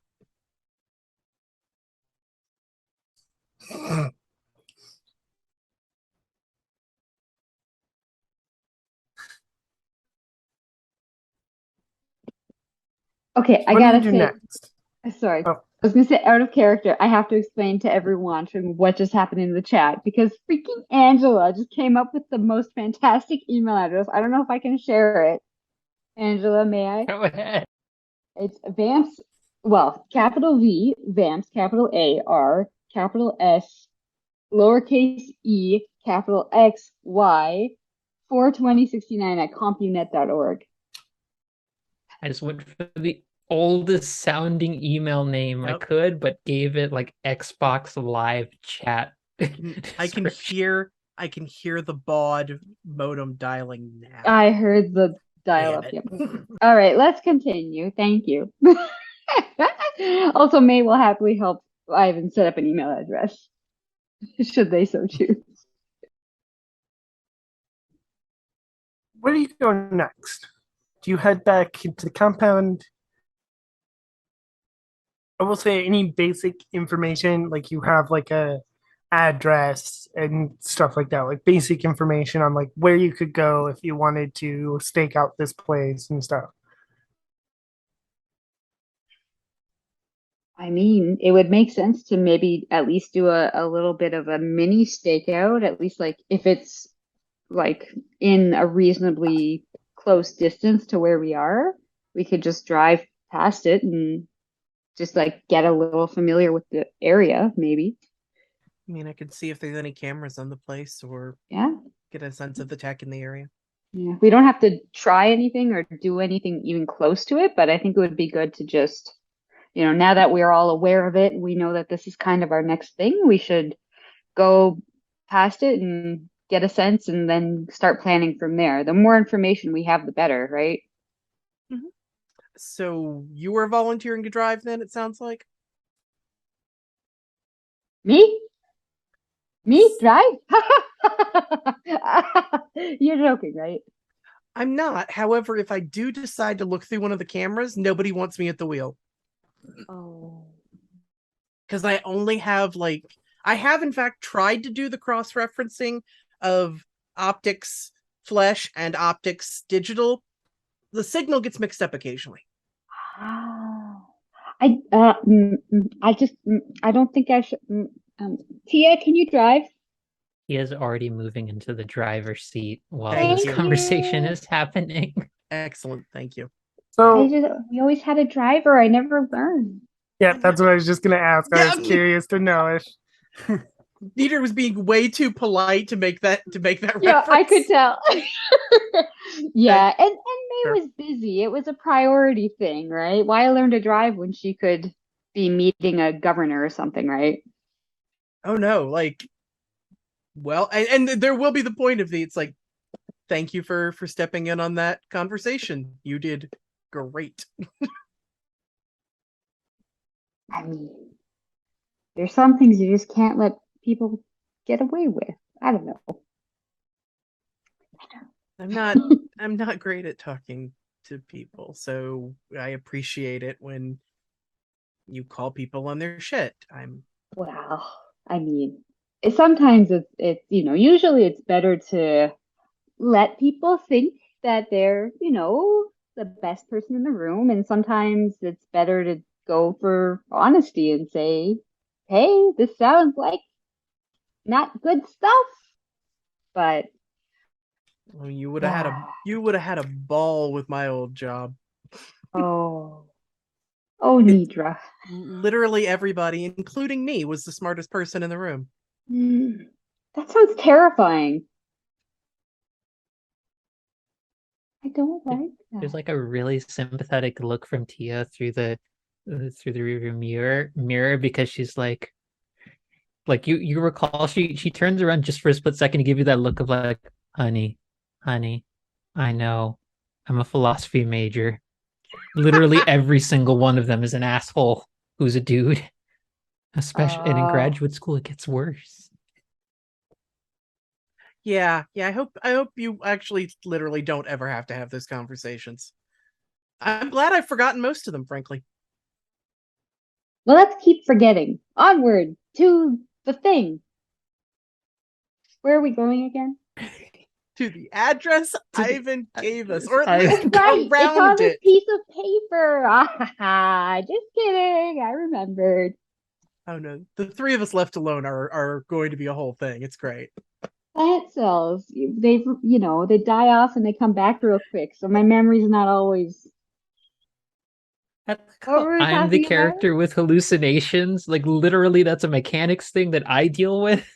And May gets to have these moments more than I do. Here's a secret. May gets hallucinations too. It just hasn't popped up yet. So beautiful. Nobody knows that. So beautiful, head full of chlorophyll. Okay. Oh, and it's dark now, so May's also a little more like, I can't drive even if I wanted to. You're solar powered. So Tia's much better. It's nighttime. Yeah. May is like half asleep. I'm just in the back, leaning up against Francis, like, okay, I sleep now.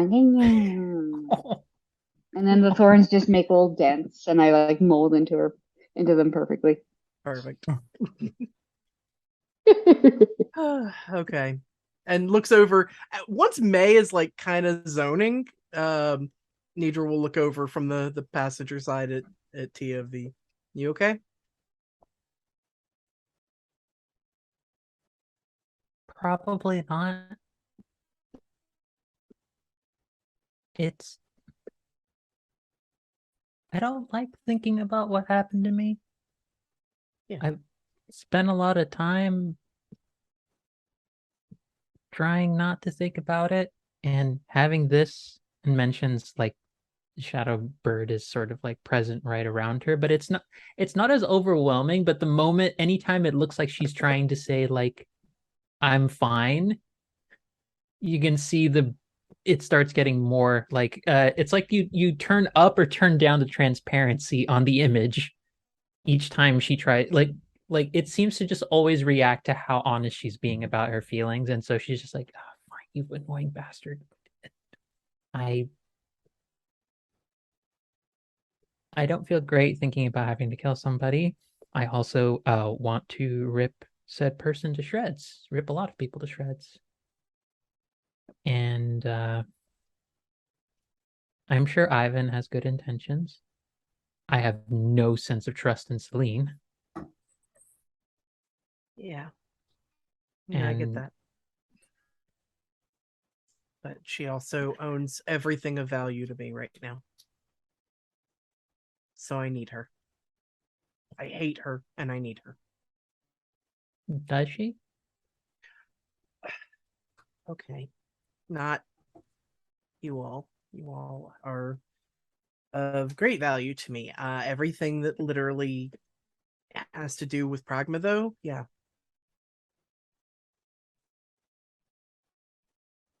Nidra, are we enough for you? Is this enough for you? In what way? Yeah.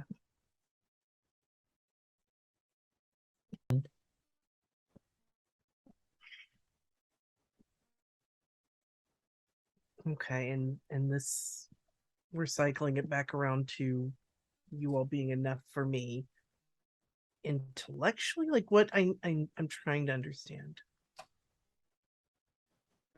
Is this life that we're leading? Let's say we manage to get what we all want from this, and you were able to go back or able to perfect what you did. Would you want, or had the chance to keep going forward with what happened to you? Would you be able to say no? Whew.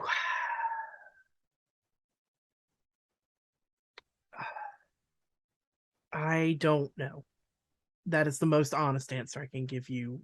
And I sat at that table and I thought to myself, if I had the chance right now to try and do this right, to try and do a version of this, sort of gestures at herself, that was what I was trying to do instead of this, would I try it? And I don't know. And I think knowing, living through this and knowing you all has made that a question mark instead of an absolute. And I am scared, like you said, of doing this wrong to somebody else, or but it's hard to think that I'm never going to do this again. It's why I hated Nigel so much, why I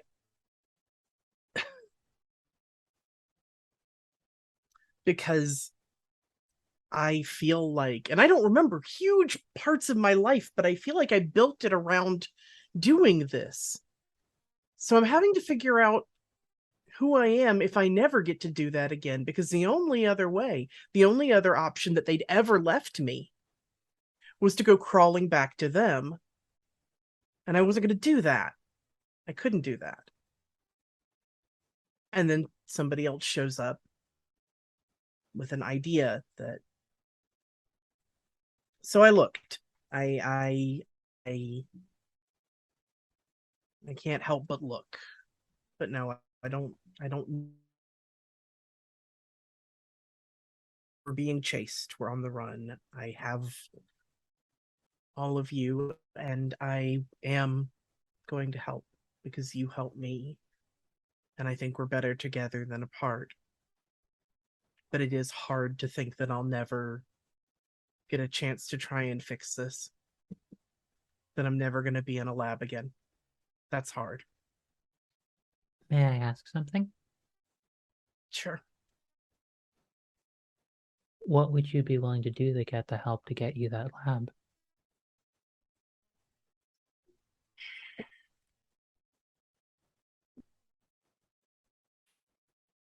And if it meant tossing all of us aside, would your connections to us be enough? Like I said before, are we enough? That's what you meant. I'm not walking away from all of you. If there's ever some weird magical future where you all have what you need and we're safe. But I don't think that's going to happen. And I don't know if you think that either. I'm not going anywhere to you. And I'm certainly not handing all of you over to a research facility. That is ridiculous.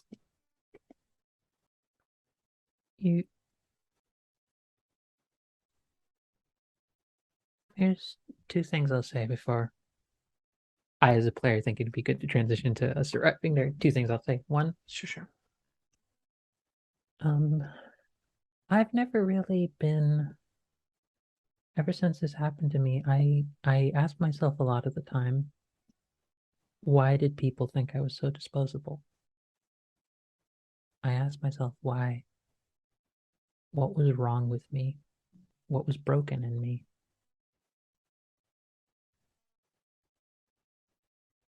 The funny thing about being around all of you is I get reminded of something my mom told me when I was younger about love of all things, which is that when you find the right person, they don't complete you. No one can ever do that for you. But they make you see the parts of yourself that you didn't think were there and make them bloom. And I feel like I'm finding a lot more of those parts of myself lately. And she's like doing like a slower turn because now traffic's calmed down. And like as she's putting her hands on the wheels to do the turn, she's like the shadow is like kind of dancing more like very delicate cloth along her hands and her arms. And she kind of when she has to like look back to watch, you see her take a moment to pause and look at May and says, "It's nice to find people or someone that makes you see the world through a much better view. It's nice to find people or someone who lets you see the parts of yourself you thought you forgot. And to that point, if you ever want to remember, I can help with that."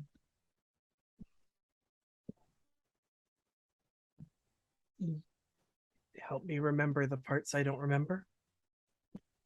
And like she was clearly having like that soft, fuzzy smile of you two are cute, and then that snaps her right back. Yeah. The That's why she brought it up. Yep. Yes. She holds up her hand again, and it de-ages to being much younger, which was one of the first abilities she showed in the series. Mhm. I can't see everything yet, but give me a bit of time and I can maybe pull back more and more of what you lost. I can't give you everything right now, but I can give you something. And Tia sees that Nidra actually looks afraid for a second. Like she's so alert on that, but she is afraid of herself for a moment there. Yeah, we should do that sometime. Thank you. She should also tell me as we pull into the address, and she leaves it as like an open thread for later.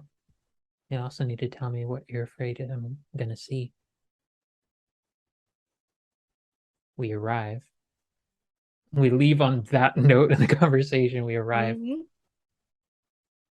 Oh, Okay. Are So we there yet? you arrive at, it's like a big nondescript office building, right?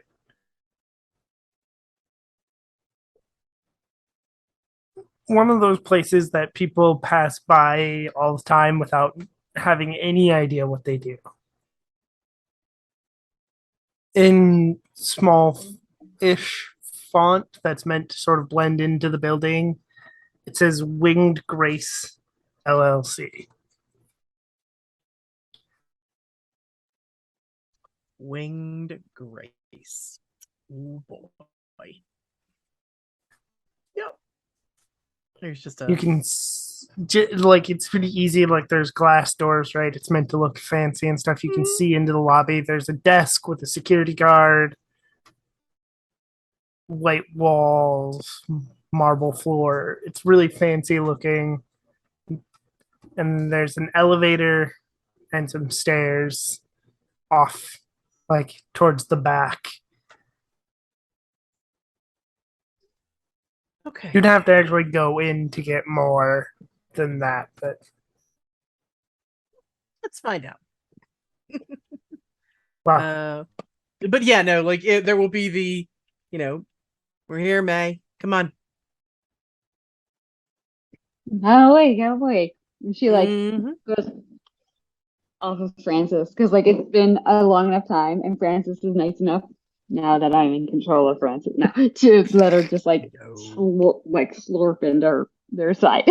You So I you guess, were you were adorable, Jessie, but you are not nearly brisket enough for this ride. oh no, I'm not brisket enough. I can be briskets. Maybe different time. Like, Brisket of great cuteness, but not quite brisket of great renowned.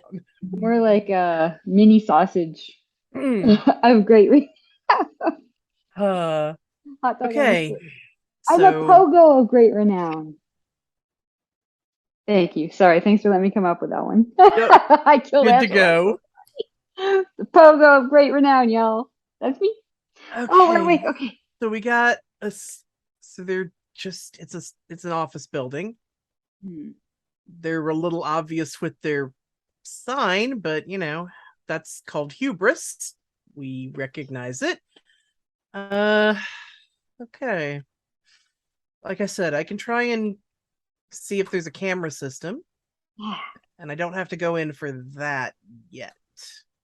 But past that, we're not going to get a lot from the outside.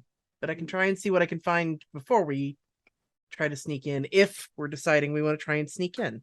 Well, yeah, Or let's start with what we can get from the outside. I think cameras and I was thinking, did you guys see like an entrance or like any like a security door or anything like that? I was asleep, so I don't remember. yeah, I mean, we've got the front here. Okay. I don't know about a particular security side entrance, but we can take a Hmm. look. Honestly, I'm I'm not the best at sneaking. Well, what I was thinking, and it kind Mhm. of depends, not so much with the sneaking, but I remember you can do things with people's cell phones, right?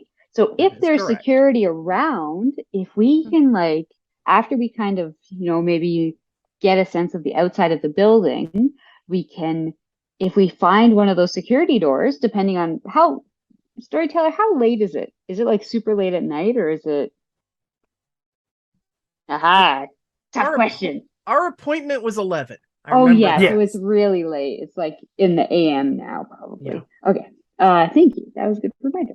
Yeah, Um, I was like, I remember this part.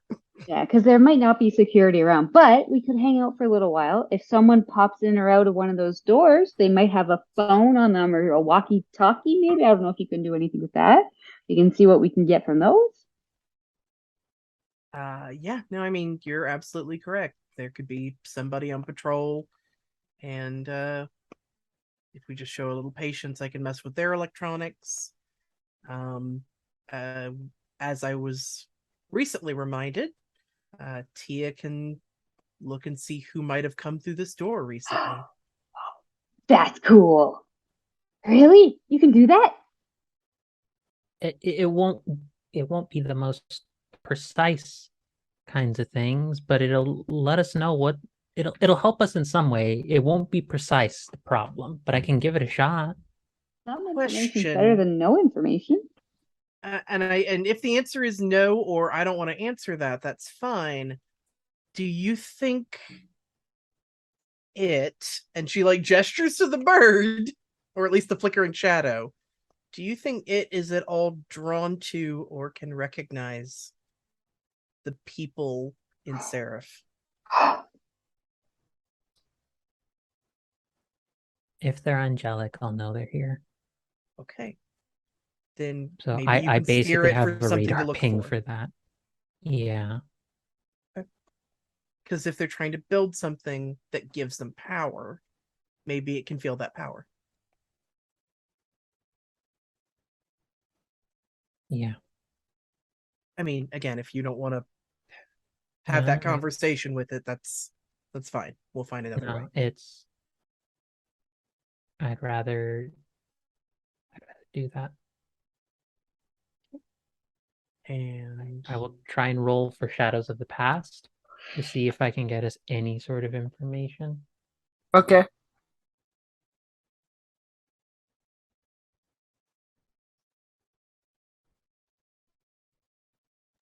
No, Oh. Evan, just missed it. Okay. No luck. She's trying, but it's I think being this close to a place like this is frazzling her a little bit. I also think that there's part of it is that there's almost too much foot traffic coming in and out of the building and around the building because you're on a semi-busy street.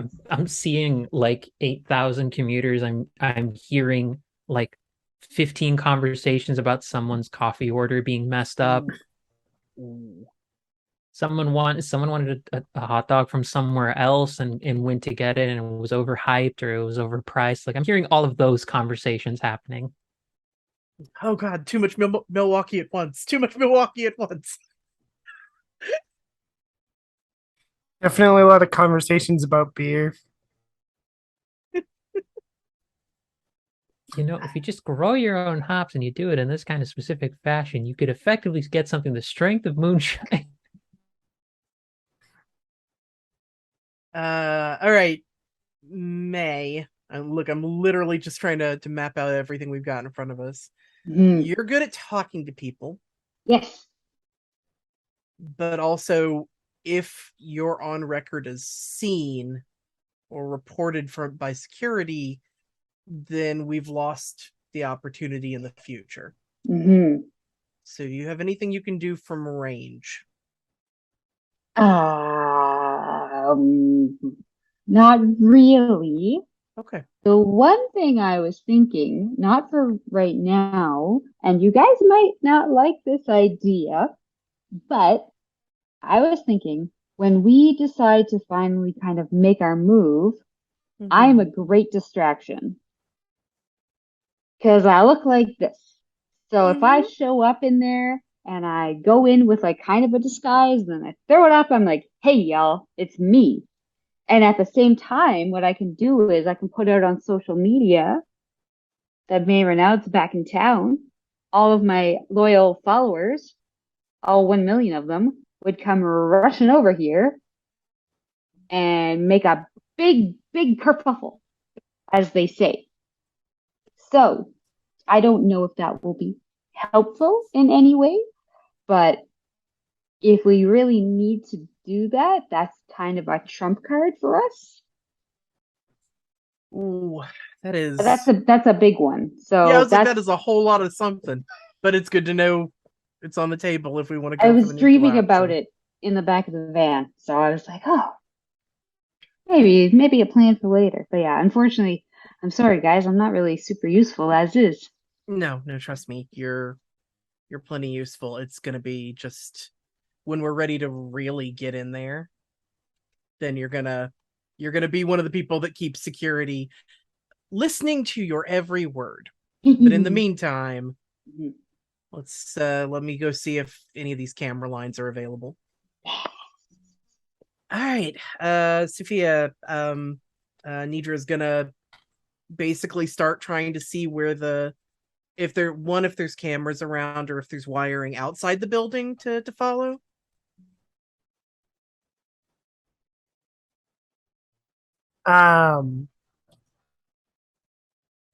Yes, I will say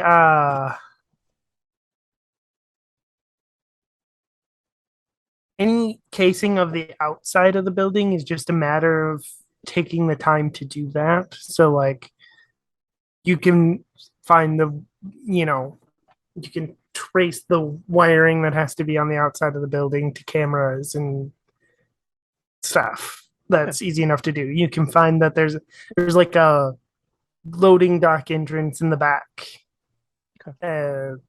Stuff like that.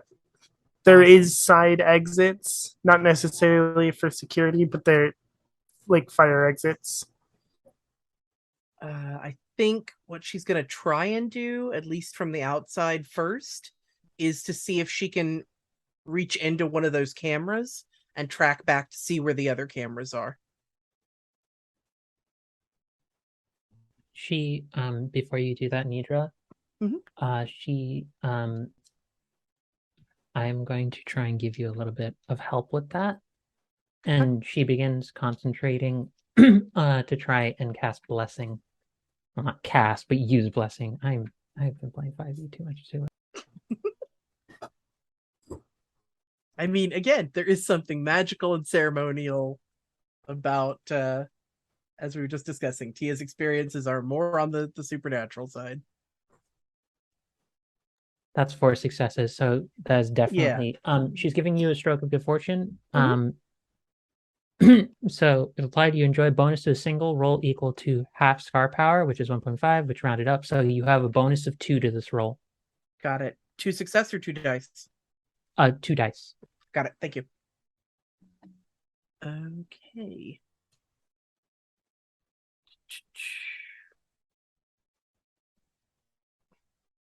Um, Mhm. I want to say because that's 4 successes, so that's the whatever. Suddenly can't remember what it's called, but the next level of success because Oh, I there's thought it was 5. is it 5? I think it's 5 because it's a big. Exceptional? The exceptional is 5, I think. I I'll think happily so, take it if you want to too. give me 4, Yeah, but I think it's 5. Okay, I'm pretty certain it's Then- 5. Otherwise, yeah. Abby, you have the 2 extra dice to roll. Got it. Thank you.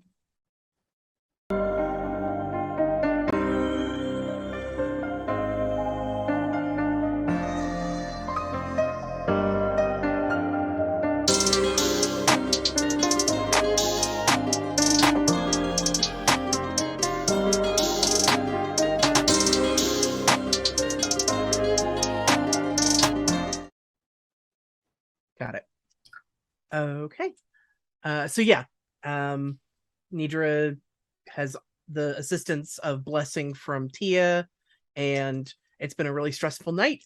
And she has not indulged her digital connection yet, so there is just a tightness in her that finally relaxes as addictive variance, addictive variation kicks in, and she finally just lets her brain go into the cameras instead of focusing on all these very complicated other things. Hey! Okay, so that is the 8, which stays, and the 2 10s, which we will re-roll. Yeah, no. Goodbye, die. All right, new die. It's under the desk. It's gone now. It told you the luck was gone. Don't roll On the me other again. hand, the other one rolled the 10, so it's my new favorite dice now, so we're going to roll it again. Okay, so that is 2, 3, 4, 5 successes. Amazing. Exceptional. Exceptional. And I'll have to find that Yay! die later. Okay, so then yes, that is an exceptional success.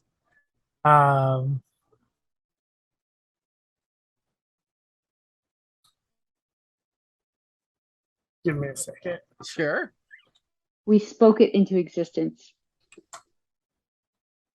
Fine, I'm going to take a second. And There it is. Haha. that's such a Nidra thing to do. Pull out a I flashlight. have a flashlight on my desk. What? Where did that keycap go?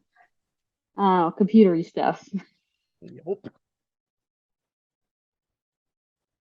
Oh, this is easy. With We that, win the you game. also heal a minor instability. Oh, hey. So yeah, no, that felt great. That's what she's been looking for all damn night. After many stressful things. Little digital peace of mind. All right. So what are you looking for in this building? What are you hoping to learn? Base level, she wants to know where the cameras are so that she can look for blind spots and like entrances and safe routes. If anything additional is available, she's looking to see what they're doing. But first off, she just wants to make sure that we can get an in and out that's a safe route. Or if not, what cameras she can turn off to get the best route. Okay. So partly because they don't want people to be able to see what they are doing, there's not a lot of cameras beyond the first floor. There are some, but you easily find the two cameras watching the front entrance. There's one camera pointed at the elevator. There's one watching the security desk. There's all kinds of angles in the lobby, but they're covering the big spaces, right? So, like, when you're looking at the elevator, you can also see the door to the stairs. There's two cameras pointed at the door, so they can see people come in and out of the front door. Some of the exit doors don't have cameras because they're one-way doors. They might be propped open. You'd have to check, but they're not supposed to be. And then there's one camera on the inside watching the loading dock and one camera on the outside. Okay. And not a lot of cameras on the outside, it sounds like. Just the loading area and the doors. Correct. And then there's a few cameras on the upper floors. They're mostly focused on hallways, places that you would most likely have to traverse to move around the building, but where you're not going to learn vital information. Got it. The cameras are there to be able to see look, there's Nidra walking down the hallway. We know Nidra's there now. Mm-hmm. They're not meant to watch the things that are going on inside the building. Right. It is just if they catch somebody on the approach. Got it. And Okay. so there are upper floor cameras, but not a whole lot. Sure. Nidra will come back to the car with this information, settle in, and if somebody had gone out to have a cigarette and came back looking a little more relaxed, that's exactly her demeanor. And she settles down in the car okay. So actually, this is not the worst I've seen. We've got, and she'll lay out all the camera information as described. That means that actually, as much as we'd like to get a look at them, it does mean that when we do start messing with them, there's not going to be a lot of, cameras or attention on that floor. It does give me the idea, since there's not a lot of outside engagement, that at least with one of us, I think, maybe not, but at least with Gale, she can go straight up that building. I mean, wait, do you think she could fly, or if her wings are in good order? It's not always a guarantee, but when her wings are in good order, she can actually get lift. And you said there was like a loading dock, right? Mm-hmm. Yep. What are we in right now? A bread truck. Where do bread trucks go to deliver bread? Loading docks. You're it's not an wrong. inn. It is.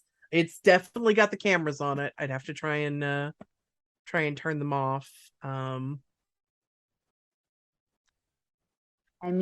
Early morning delivery or something we could try? Or see if we can figure out what other deliveries might come through and hitch a ride or something like that.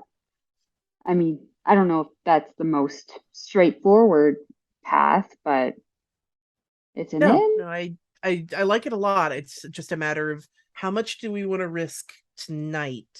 Oh, yeah, no, not tonight. Okay, all right. If you're talking about the later plan, later. No, absolutely. Oh, did I forget to say later again? Oh, no, it's fine. Like I'm literally just trying to figure out what we need to do now, because I agree. Like, the longer we wait, the more chance they have of finishing this thing. But I also know that we're not gonna get done what we need to get done tonight. So it's more of how much recon can we manage. Yeah, I agree. I don't think this is something we should try and push for tonight. we have a lot of information and things to process as is. And I think we should take this as carefully as we can. This is going to be a big move by us, and even if we manage to do it subtly, it's going to be noticed. It's not going to be something that escapes their attention. Oh yeah, no. We're making war on them. And it's apparently a whole bunch of vampires. Just like a whole bunch. That's true. Some of them will probably be around. In fact, I definitely think that at least as long as we think we found a comfortable spot to do it in, we should at least stick around a little longer, maybe get an idea of the guard patrol times, or if we see any other weird people around before we head out. Yeah. But then let's get out of here before the Yeah, sun we rises should. and anybody comes to check out this weird bread truck. Yeah, I'd like to get out of here before sun. Yeah. I'm not going to Yes. enjoy this. We'll be okay. We'll get rid of it. The Yeah. sun? No. Please don't. I need No. that. And yes, but it'll also make Tia very injured. So we're going to be careful. We'll go home before that. Yeah, I think we all start right about now, like piling back in. Yeah. Yeah. And that's yes to your question, Sophia. You're Okay. asking. She's like just about to get into like the driver's seat and like making sure everyone's like all secure and what have you.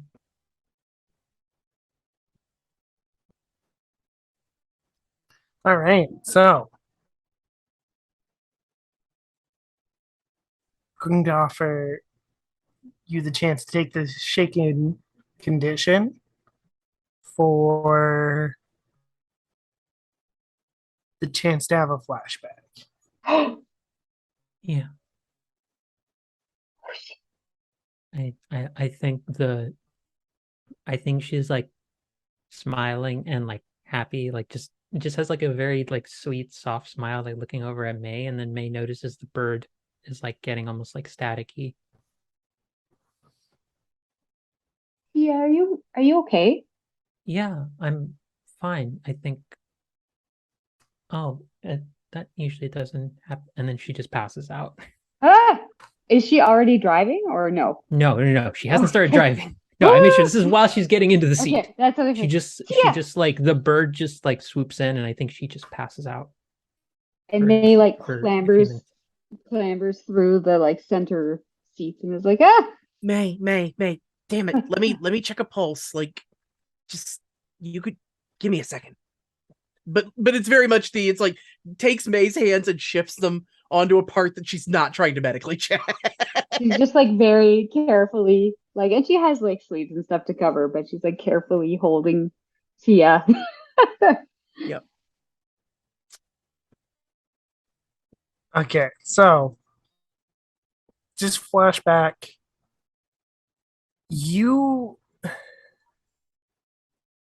I think at this point, like it's a memory of you coming in and out, like you are waking up and then going back to sleep, right? And so you flash back to being brought to this building. Truck backs up, like you hear the beeping sound. You're brought into the building. You're brought to an elevator. And what you get is a code 2784, which allows the elevator to go to a sub basement.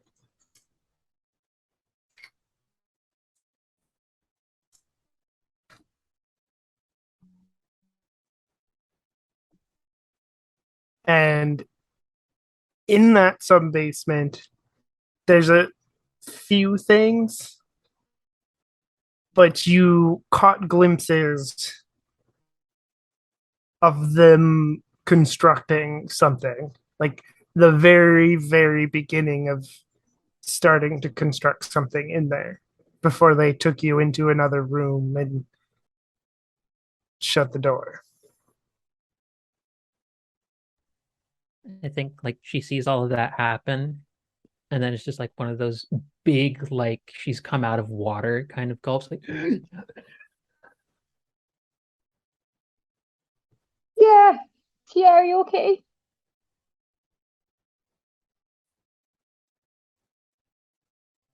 Heart's going a mile a minute. Just deep breath. Deep breath.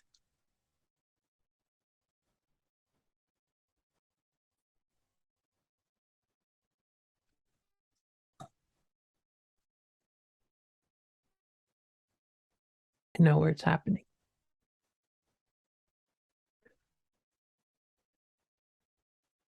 It's not in the top of the building. Below. There's a code. There's a code. And for the elevator, we need to get to the elevator. And it'll take us down.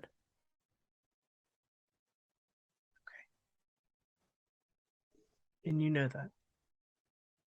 Yes. I know the code. Okay. Shit. Okay.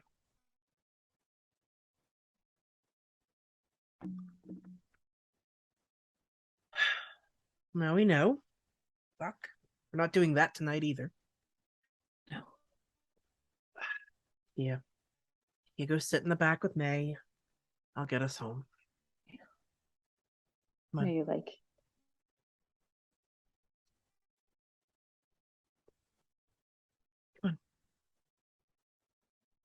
And she'll help her yeah. out of the Everybody driver's like seat. And pass her over to her emotional support flower. that's me. The flowers are a little bit wrinkly. You know when you like don't water flowers for a little while, they get kind of they're a little bit like that. Let me know if anything else happens, May. I'm gonna get us home. And Niger's gonna just focus on the road and start driving and leave you two to talk. Tia, are you okay? Yeah. No, I'm not. Sorry, it's a stupid question anyway.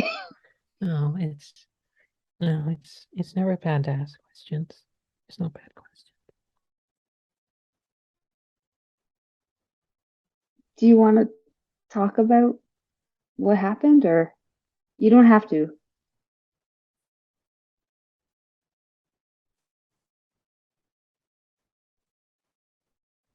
I think she takes a while. She's quiet for a few minutes, and I think enough for May to know there's enough of a silence for me to know not to like interrupt it too much. But if it's okay with you, Abby, to fast forward to being back at the compound and everything, I think if we all split off to like our separate rooms and what have you, or we're like, let's reconvene in the morning, situated and planned.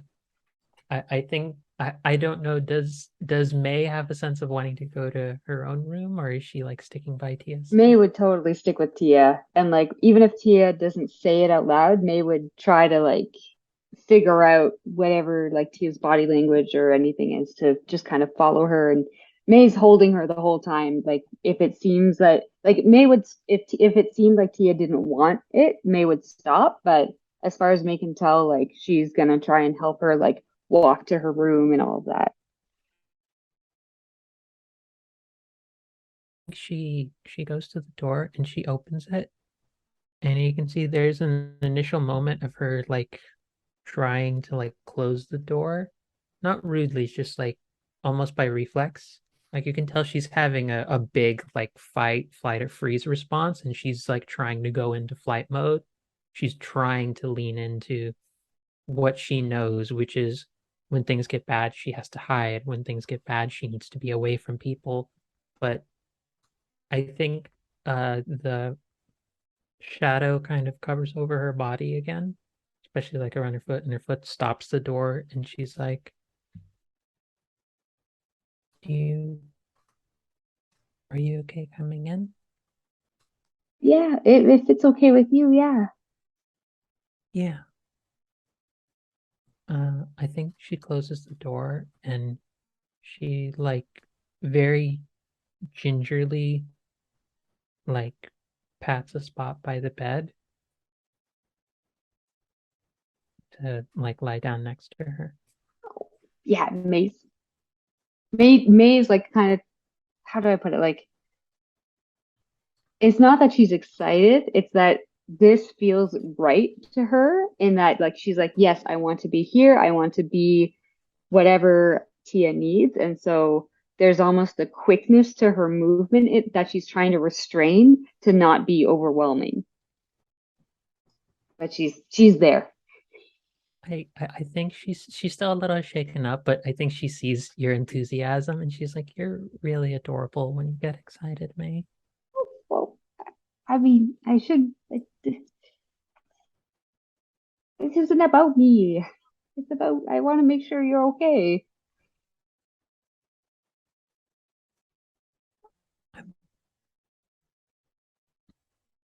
She's like struggling with words, and you can tell she's trying very hard not to say something, like desperately hard not to say something.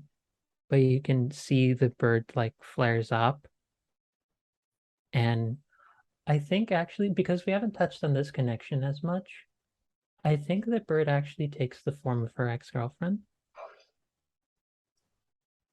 And the reason that is, I think because Livia, I described as one of my loyalties, which is she is one of the few things of humanity keeping her grounded. And I think they broke up not because they didn't love each other or want to be together, but it was just like the experience of going through the divergence was just too much of a period of strain on their relationship. But I think in her most private moments, Tia remembers Livia as like one of her biggest supports in the world. And she just like puts the shadow version of her puts a hand on her shoulder, and you just hear it. The bird says something, May doesn't understand it, but Tia understands it as tell her. You know you want him. Says, I'm better with you around, May. I'm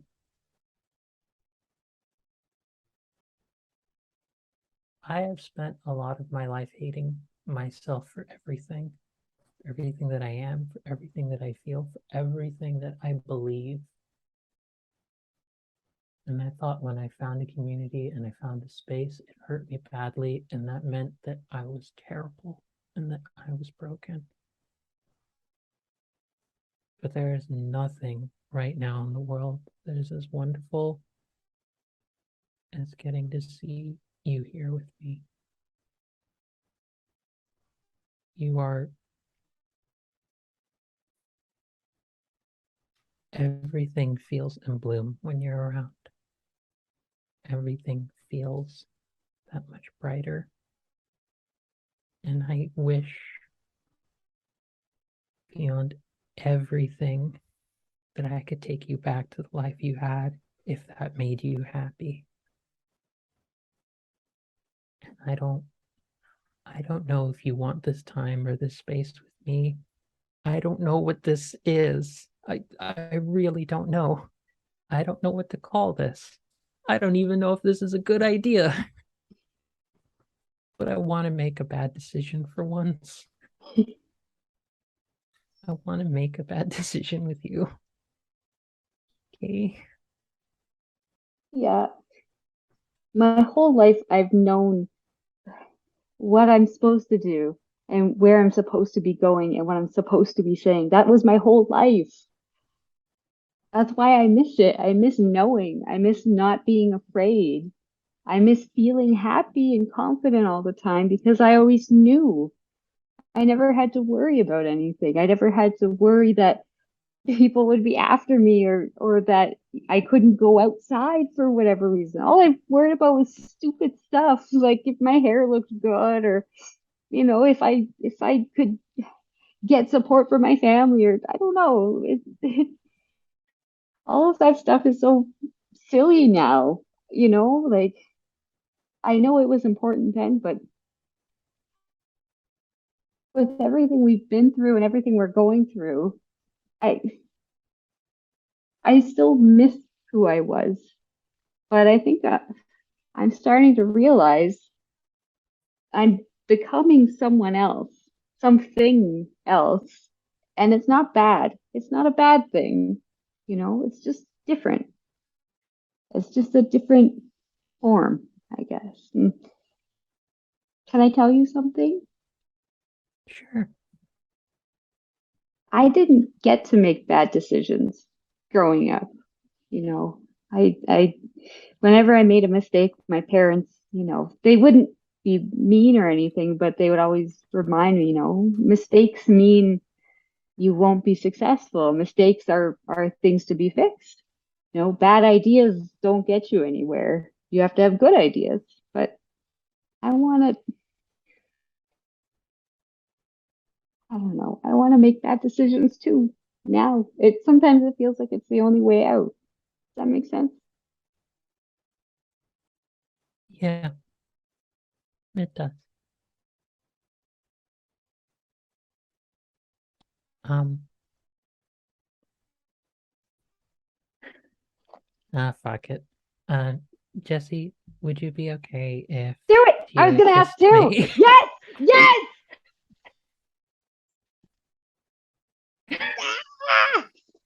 Yeah, Yes! I was gonna do it. Beat me to it.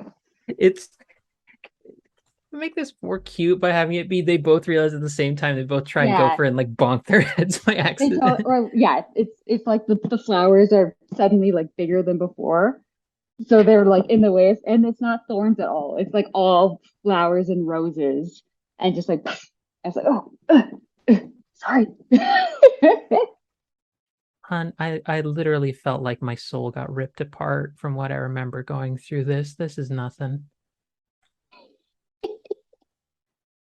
And I think that's a good spot to close off that scene. I will add only one more comment to indicate uh where her mind is at for her openness. She's like, I am fine with being hurt a little bit more by you. And leave that one. Yeah. Just pan it over as our last bit over to Nidra for the evening. Meanwhile, Away from the gaze. I'm imagining the like other the gaze. overhead shot that goes through the rooms, like as if the roof isn't there. We pan over and it's just a dark room, and Nidra's on a computer. Yep. I could be wrong. No, I mean, and definitely there was a when everybody got home, like Nidra again made sure that Gail and Francis got settled in as well, and kind of again there was that urge to go like fuss over Tia, but then recognize that May's just going to do that, and May's going to do it great, so moving on. And then she absolutely goes up to her computer, and like she doesn't immediately dive into it. Like she's not digging through. Like she's clearly just sitting in the chair thinking. And finally, after a while, just opens up an email, and it's not even like merging herself into the computer, like is actually typing, and it just brings up the contact for Izzy, her touchstone, and basically sends a message over to Isabella Perry, and it's just the hi, it's me. I know we haven't talked in a while, but I'm still here. Are you okay? And she'll hit send. We end the night on the little loading circle as the email sends.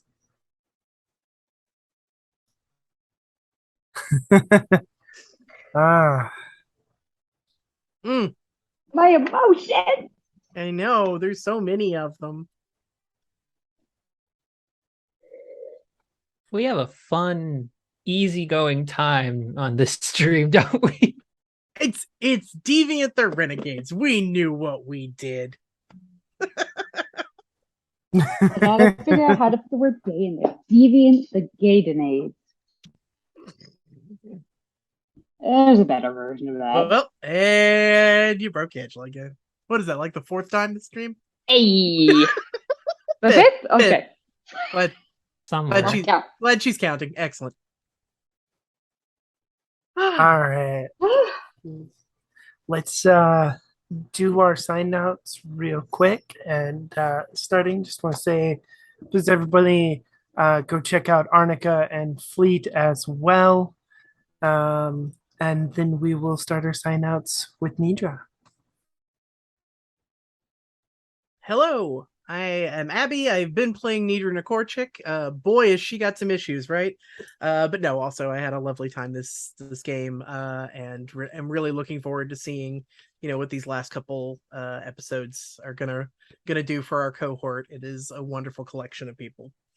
You can find me in my random nerd girl thoughts over at Clarion Call on Twitter. I'm also in, excuse me, Aberrant Atomic Youth, which is again an Aberrant Trinity Continuum game, VTube. So if you ever want to see if you want to ever see role players with VTubes, it's a grand adventure, and that's over Simulacra Studios every Wednesday at 5 Eastern. And that is our final season there, so come check us out. Otherwise, everybody have a great night, and All right, and May. Hello, everyone. This has been Jessie, aka May, here to bring you the gay. It rhymes. It was destiny. Okay. What do I have to say? I don't honestly, my brain's kind of bleh. You can find me over on Twitter at Egglasses. I am not on there as much anymore because surprise, I opened a retail store because why not? Hey, who cares about COVID? I mean, anyway, so you can check that out at dokidokimart.ca, I believe, or our Facebook and Instagram are at Doki Doki Belleville. And I also do business stuff if you want to learn how to get a lot of money by selling your creations on Etsy. That's what I'm good at. And also I can put things on shirts, such as Brisket of Great Renown and Pogo of Great Cuteness. I'll come up with other ones eventually. Yeah, that's me. Thanks for watching, and see you next week. And Tia. Hello there, lovelies. It's been an absolute pleasure to have you here for a ride of emotions, processing, moral confrontations, a lot of time with our Brisket of Great Renown, our bird god, and wholesome gayness right at the end there. Just sneaking that in, casual growing affection, partnership between Shadow Burb and a plant girl. Truly, this is the future the conservatives feared, and we're accomplishing it. Anyways, I've broken Abby. I'm okay with this. My name is Anna Lemus Mograveja. I use she, her pronouns, and you can find my work over on Patreon at Philosophem, Voice of the Phoenix on itch.io, or if you ever want to get in contact with me for a TTRPG musical theme for your series, whether it be streamed one or not, I also do freelance commission work on that end. You can find it at lemusmograveja22@gmail.com. You can just write me there, and we'll talk rates and stuff. I do good work, and I can usually get it within a rough span of like 12-ish hours. 10, 12-ish hours is when I can get you a theme written, recorded, and all set and edited, because that's what I do. But that's me.